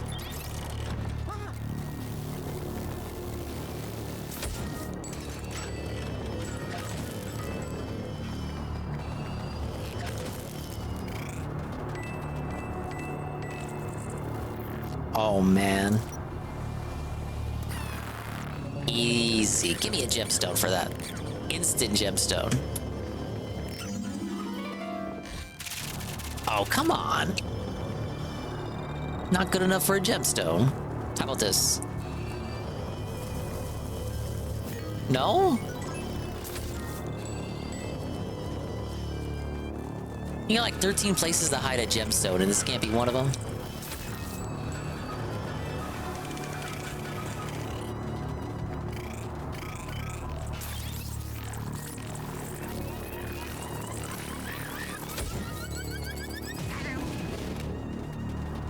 That was me. Yeah, gotta vacuum up the sand too. You never know what it could be hiding. Me at time bed. Have fun Freedom Day tomorrow. I appreciate it, RU. And hey bud, remember when mad, it's time chill. Remember chill. Just hoping I can eat good tomorrow. Ah, yes. Get like the fattest dog.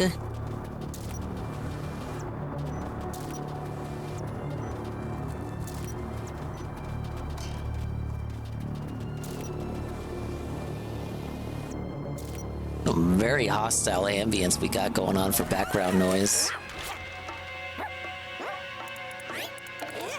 Aces and greenies. It's fucking with the gears. Gumming up the works, obviously.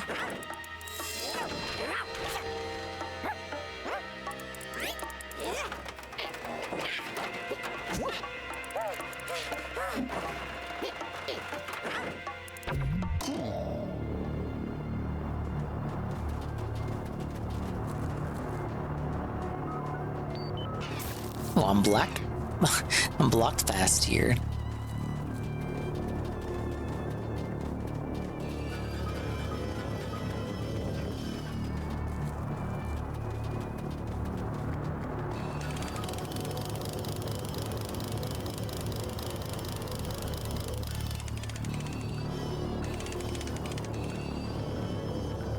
I think I overshot that.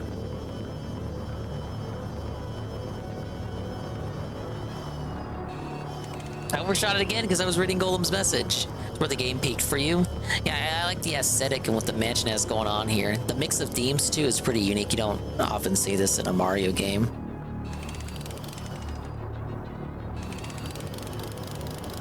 Bit early on that. Early, I mean late.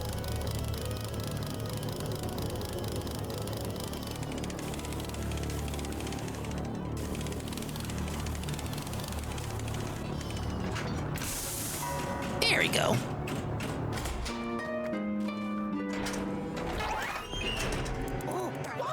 It's the guy.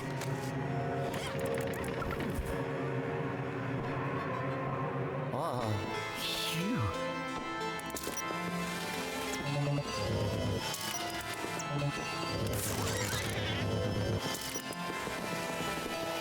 I hear a boo.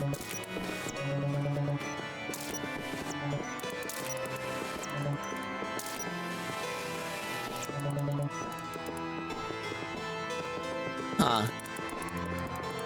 It's looking like it zooms in like I'm able to interact with it, but I can't.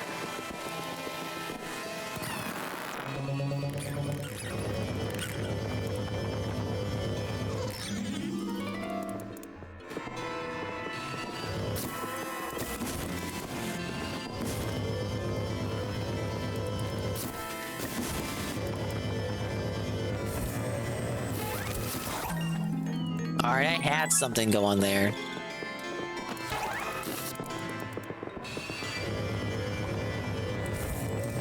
Gemstone? No, it's a spider. One of these has to have a gemstone.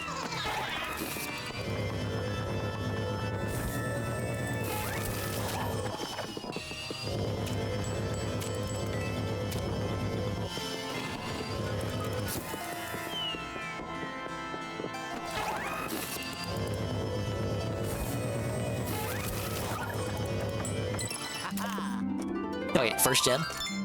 And I'm already... no, second gem. I'm already missing the first one.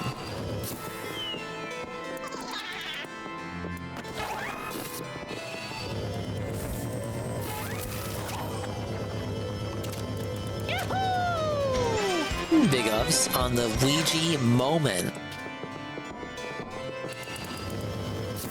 Alright, this is more spiders. I'm gonna act like the redness means that it's a gem.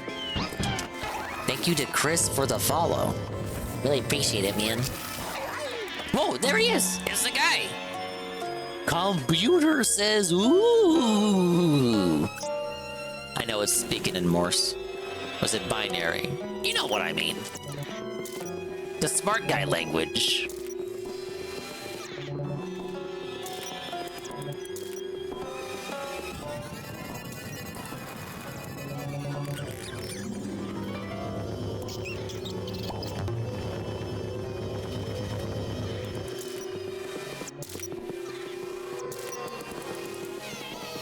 There he is.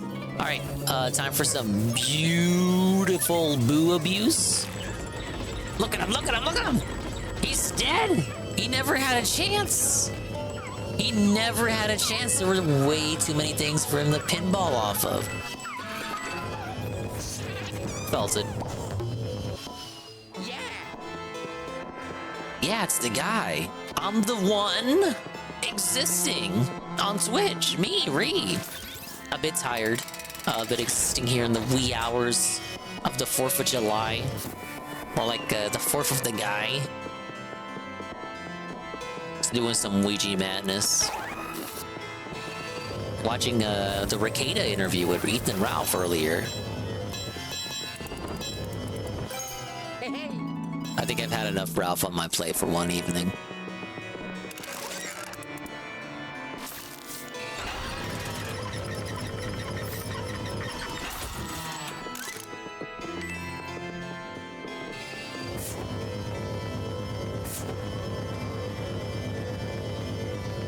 I'm blocked from this way too.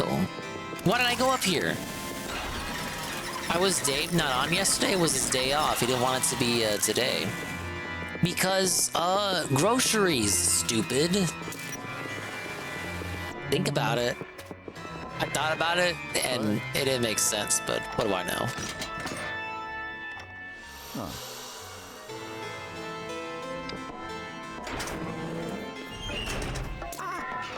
Oh man, who's in here? What are you doing? They're making bombs. 9/11 again?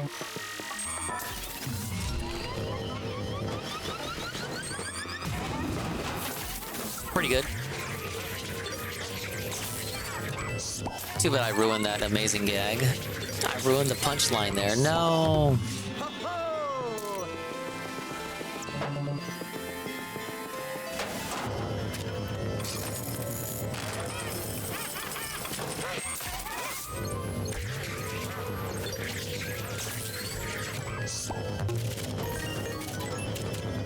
Fourth of July Dark Side stream.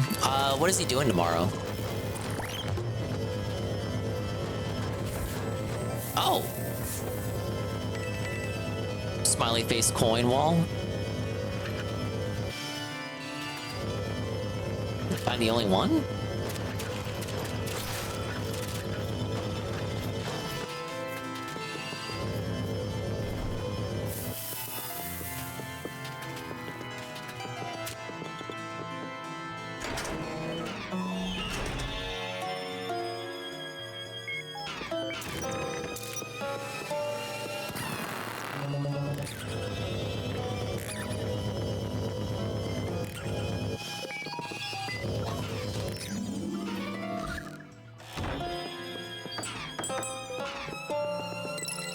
Was the easiest treasure ever. On my mama, as they say.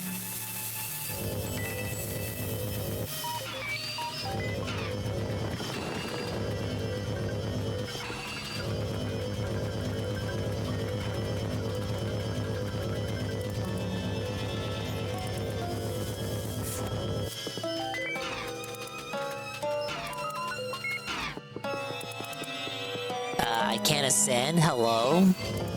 There we go. Bugged stair mechanics. We need the key for that room.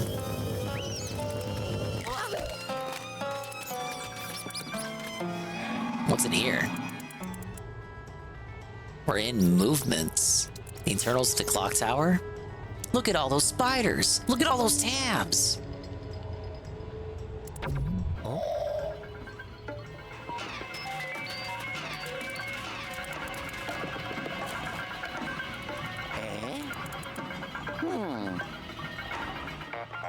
Egad, help us out. We knew you were coming in. Yellow.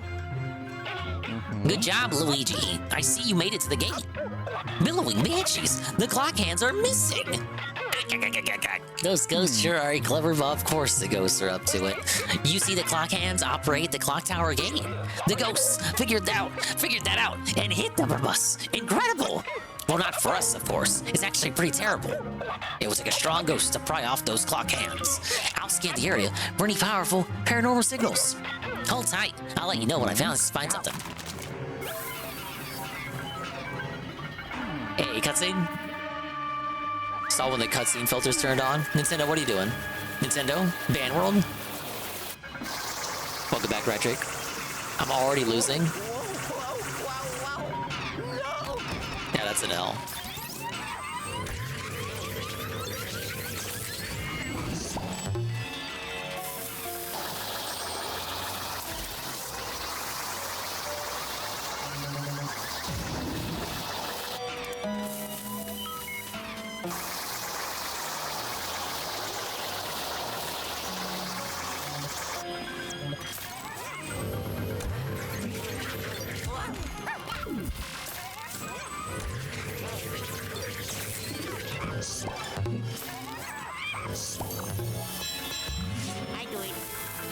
You almost won yet?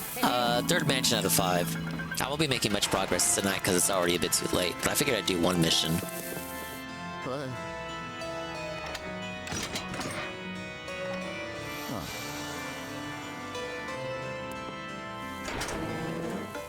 Spent the rest of the time on the stream doing the news. Ah, yes. DSPN. And multiplayer. Well, I think I found our clock thieves. There's a strong signal underground, and I reckon it's them. According to my research, there's a special compass that should help you get down there. It's likely stored somewhere in the drafting office. Check your map and hop to it. Ciao.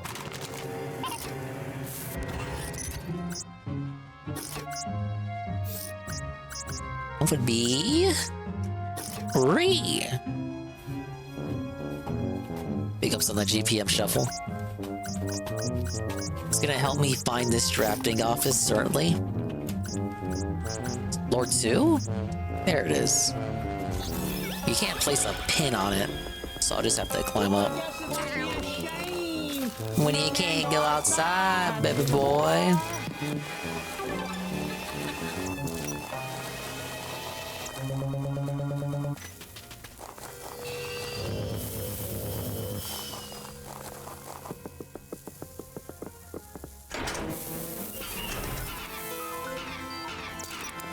And there were some ghosts in there, but I couldn't find them. I didn't know where they were at.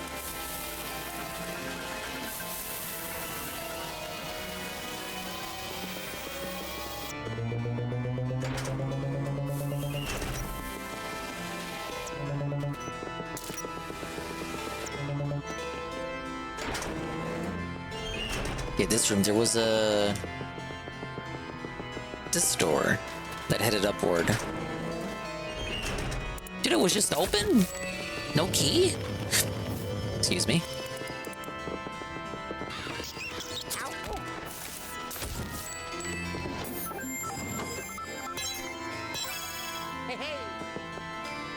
A gold bone in case we die, which actually does happen in this game. At least it's pretty common in multiplayer. You know, the game you have to rely on your fucking teammates to revive you in? Alright, this is officially barred Luigi Resort right here.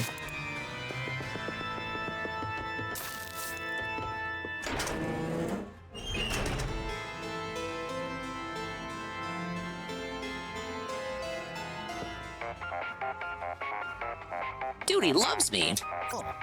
Only ever used the gold bone once, and it was my final enemy. Rushed in the final mansion. Ah, yes. That place leads underground, but it appears to be blocked. We'll find a way down there if it's the last thing we do. Though, I'm really hoping it's not the last thing we do. Didn't I ask you to search the drafting office? Skedaddle! As long as I can find a way over there, idiot. I just want to explore. I don't know what you're talking about.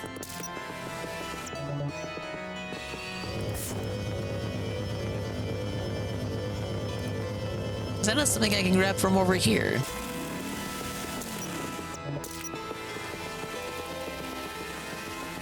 I need to lower that bridge.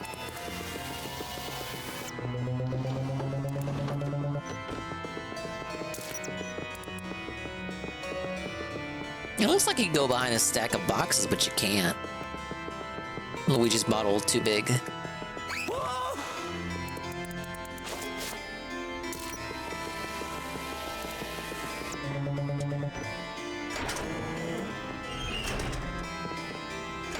Nothing left to do out here. I can't get past that segment.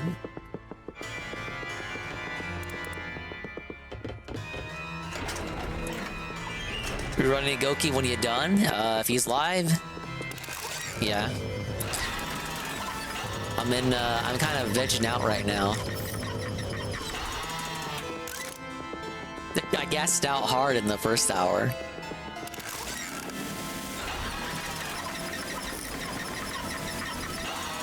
You know, you try to be a fucking adult, right? And all you want to do is lie down and watch a deer anime with Ian. You don't want to deal with this fucking troll bullshit, right?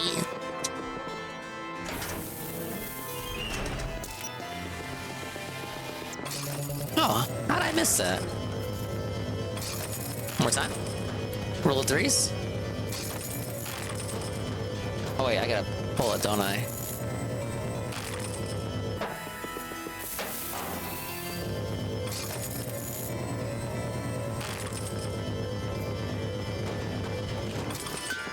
wait, there's another one. Am I missing something? It's not a ladder? It's not like an attic ladder? Wait, we shoot something in here. The only idea I had. Great idea, actually. Should come up with more amazing ideas. These don't really have,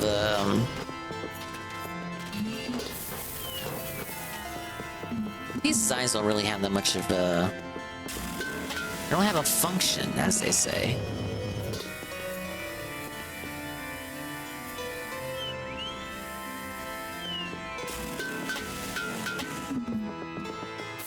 Okay, shooting hoops in the... Shooting hoops in the chutes is not the way to go.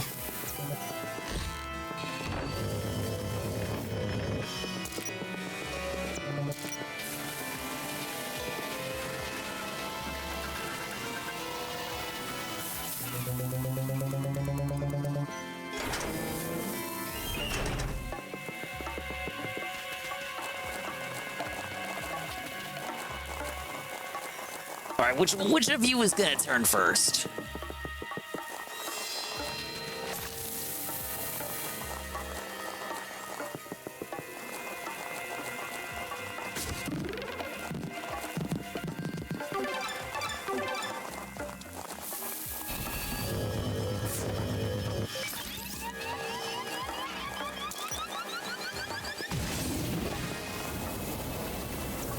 Stuck? Yeah, right. I figured it out. Idiot. High chance that that robot could not have solved it. And all he does is just explode.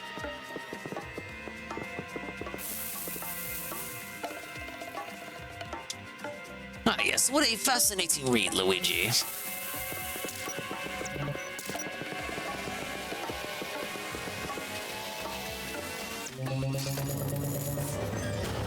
Hey, second floor right there.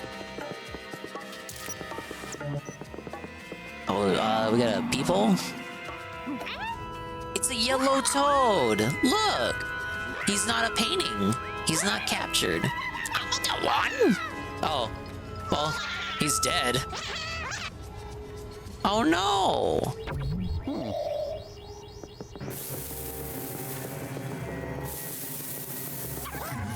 Yeah, use that shonen power.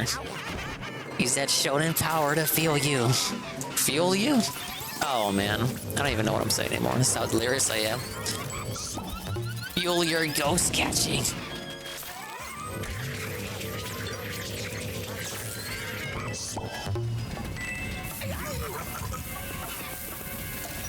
Where you at? Where you at? I hear that chuckling. Oh, he's in the ground. How many of those boos are dead toads? Ain't that the old fancy schmancy theory? Before it was the toads were the blocks. And that isn't the manual. But the toads are only the blocks that give you items. They're not the blocks that Mario breaks. They specifically thought to adjust the lore so that that was the case. And Mario's just not like a genocider of toads, as he claims to free the Mushroom Kingdom from Bowser's control.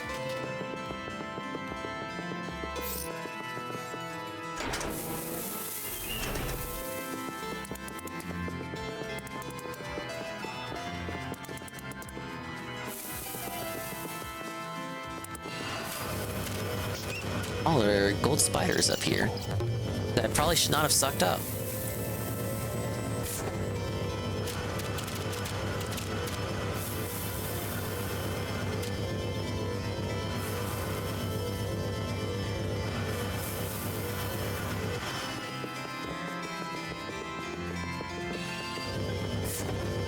Wasn't there a way to safely... Yeah.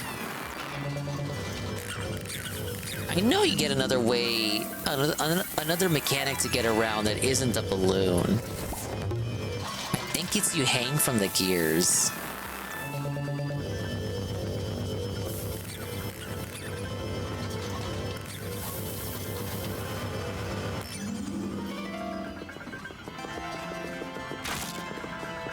Oh god, don't break, don't break, don't break, don't break. I'm sorry!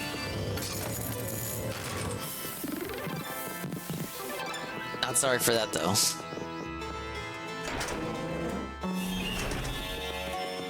Whoa, this is exactly where I need to be. And, of course, there are ghosts around. Did you expect anyone else, dude? What are you, some kind of red plumber? Some kind of red Luigi? Wait, no, that's Mario. I mean, some kind of green Mario? Hey, the scientists were storing gold. That hold allocation was allegedly made by... Dude, I'm being delirious again. I'm making comments that don't make sense. I think what it is I think stuff, and then I just blurt it out when it's this late. And... yeah. And then I realized, whoa, wait a minute. I didn't voice the earlier context, so the punchline I'm gonna toss in just doesn't make any sense now. What am I doing?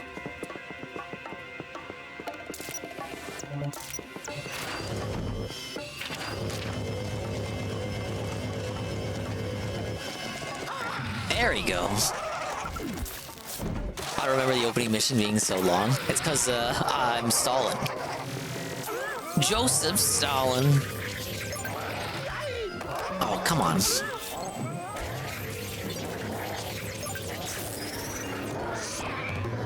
I mean, what's the mission? Basically, enter the factory, realize what you need to do, leave. That's the mission! No, don't call me. I need to get the gold bars first. Well, he's not gonna call me till I get the compass.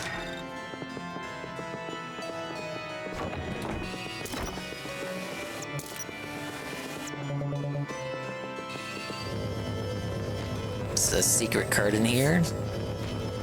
Keeps all his monies in the wall like a true Chad. Suck that up while we're at it, because I'm evil. Your family's precious treasures will be memorialized forever in the Super Mario Wiki. Let's not collect that yet.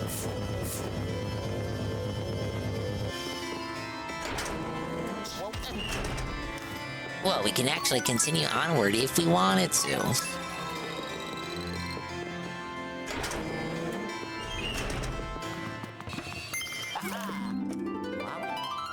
Oh, big ups. Smell the boss fight coming up right away. Hello? What you got there, son? Ah, that must be the special compass. I'll bring you back so I can take a gander at it. Hold on a second. That wasn't too rough. Well, I wish I could have continued on. Like, I could have went to that next room if I wanted to. If I wanted to. 23 minutes. A very delirious 23 minutes, but I made it. I survived. And I got a 1 star for my troubles. I kept losing too much HP.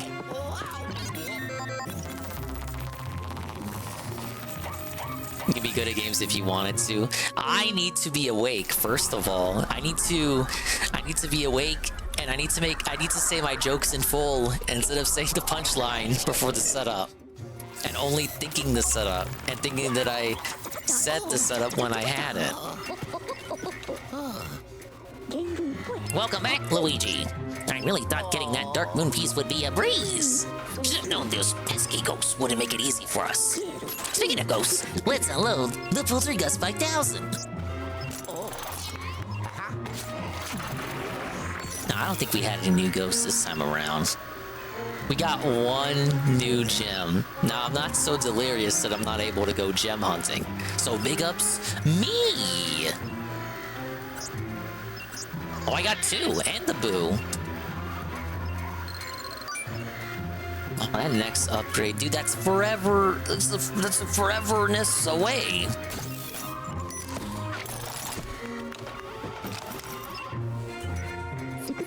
Okay, let me see that strange special compass thing. Here you go. I'm the one. Well, I'll be. This is really something else. I'm gonna need some time to examine it. Perhaps you'd like to visit the vault in the meantime.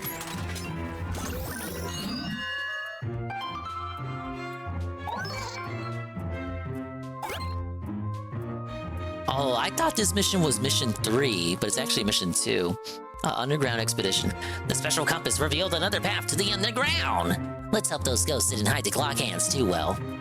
Yeah, you do a whole. It's weird. You do like a whole side excavation underground, and you just don't even touch the mansion in this mission. The whole mission, you're not even in the actual mansion itself. You don't really get to explore it till mission 3, 4, and 5.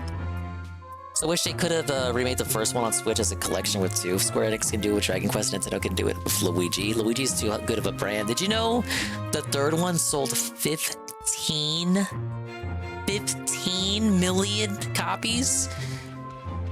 Fuck no, they're not doing a collection. You're buying both of them separately for $60, and you're gonna like it. It's like DSP says. You hear what I say and you like it, or you get the fuck out of here, right?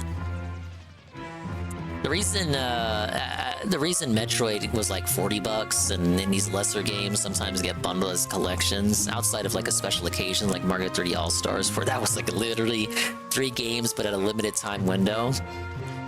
Usually it's like the brand value, right? Like why the fuck would they sell them as a combo pack for $60 when they have the data that shows them that people will be more than happy to buy a singular Luigi's Mansion for $60? If they can do it, they can do it. You know, business sense there. Business sense, the guy without a business degree who makes fun of people who do have business degrees. But from a fan point of view, yeah, that would be totally awesome.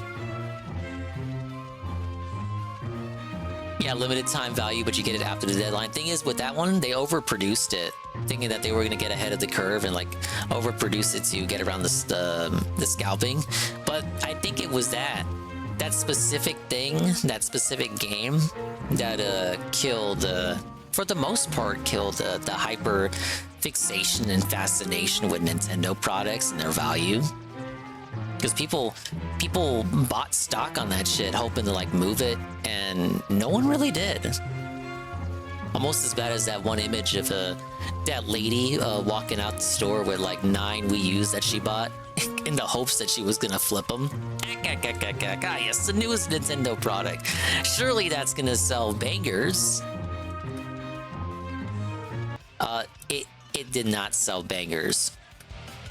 But I'm gonna bang my bed because I gotta go hit it and go Mimi time and bye-bye. Shorter than usual stream. But I felt bad for not doing the stream on Sunday, Monday, or Tuesday. So Sunday was like planned because I had stuff. Obviously, the Sunday stuff. And then Monday and Tuesday, just lost track of time. Work's been beating my fucking ass, man. And it would have happened again too today. But then the anxiety and the depression got to me, and so we were able to have a pretty cool stream. We went over the news and watched videos. And if that isn't a dingus stream, I don't know what is. For sure, I want to do something later today. Nothing too special. Probably play like Monkey Ball or something. The casino is going to be doing their thing. So I'm going to want to see what they got to say about the Rekieta and Ralph interview. We'll get like a perspective of it that isn't buffering every 5 seconds because Rumble is a piece of shit. Yeah, it won't be existing Friday.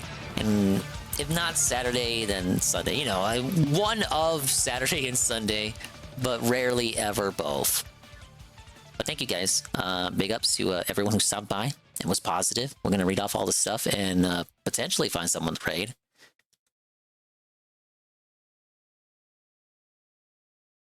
Let's go ahead and roost out of here. We'll continue the third mansion on the next one. Whether that's Thursday or Friday, probably Friday. Oh yeah, I don't know if I said this on the last stream. I know I said it on the call, but I can't recall if I said it. I actually said it on stream. I did order NES Championships. I will go ahead and play that. So that is, as of today, 2 weeks away. And I'm getting the physical version. Wow, with the cool NES postcards and all the other extra stuff. $60. But it's worth my while, dude. I thought that would have been sold out, but no, they were in plentiful numbers, I guess, because it's a bunch of NES games. Hacked ROMs with silly little challenges in them. Maybe I can play it alongside DSP. Will do like a Dinger versus Dave. We do the same challenges. I try to get like a faster time. Dude, he's gonna dominate me if that's what we're doing. I fucking suck at these NES games. But to be fair, I suck at most games. Anyway. Thanks for stopping by! Oh god, I'm gonna like collapse. Why did I do this? Why do I do this to myself? It was like midnight when I booted up. What's wrong with me? It's like if you're Eastern, it's 4 in the morning. Is anyone even alive? Is anyone left? How many people just lurked and just gave up? That's look at this gaslight for viewer engagement. Big ups to the dingas, the dongas, and swollen __ones here with us in the penultimate. Get it? Penultimate. I'm using it incorrectly on purpose. The penultimate minutes of the stream, like Red Check, Iviga, Golem, Rye Drake, RRU, Mr. Lion, JC, 200X, the Chris Phoenix, Ice _Coffee 5. Cypher 710, Gondola Gaming, Almighty _Tevin, Control Alt Deceit, Jizzy 51, Barry Linden,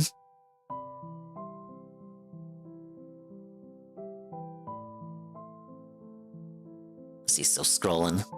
Did I say Tevin? We'll say Tevin again. Can never say Tevin's name enough. Right? Lurkers like Alpha Lee TV, UNFW1, the Unfun One, Shalupa, Peter Family, Peaches and Keem, Natal Cog, Soft Piece, Stinky Zug, Shroom Dukem, Iggle Wiggle, Mr. Pun, Pim Pam, Stan, Aqua Saber, BR Joe, Chalky, Genzo,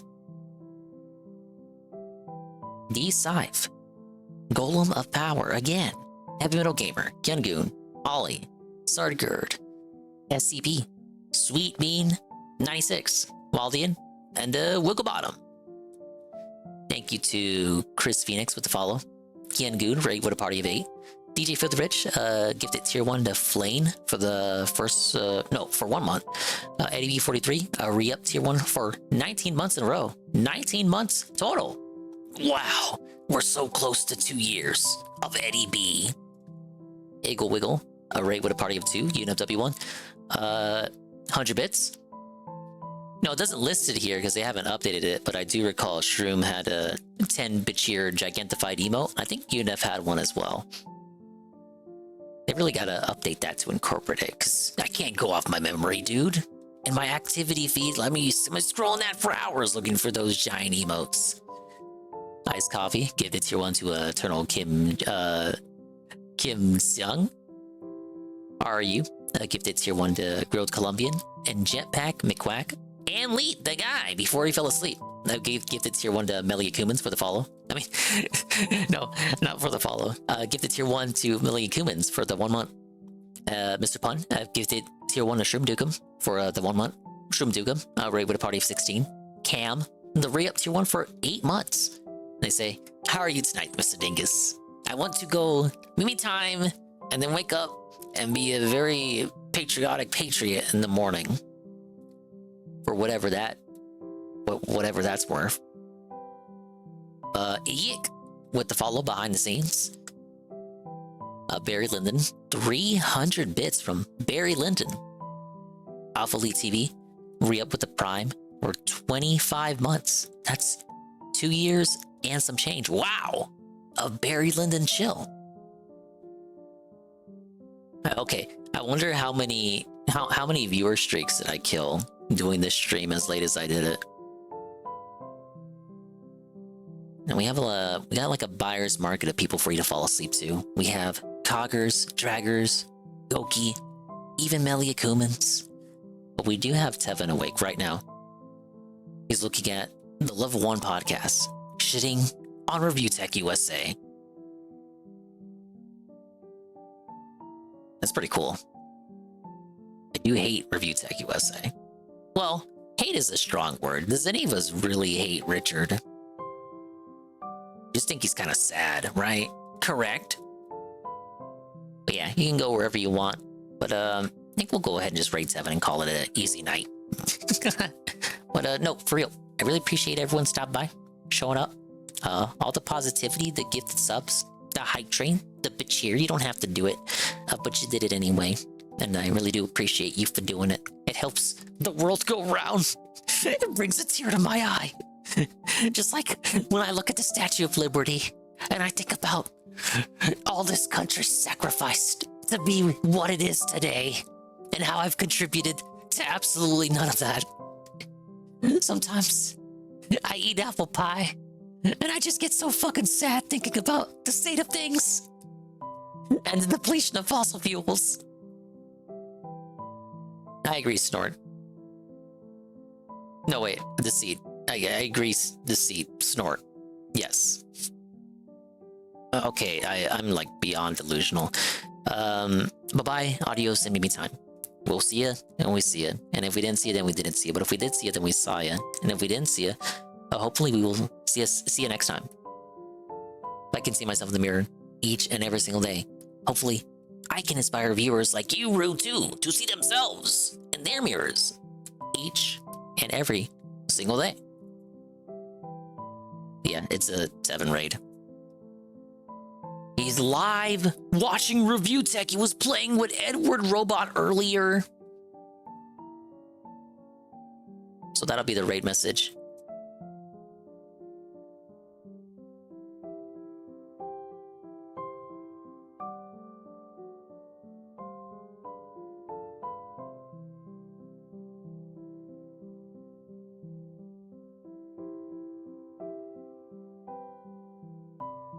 Victory over Edward Robot celebration raid.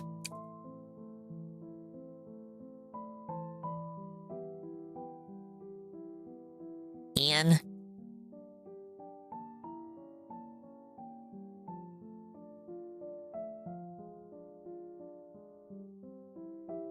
Rekieta said it was... Oh wait, I typed illegal. No, illegal, clearly.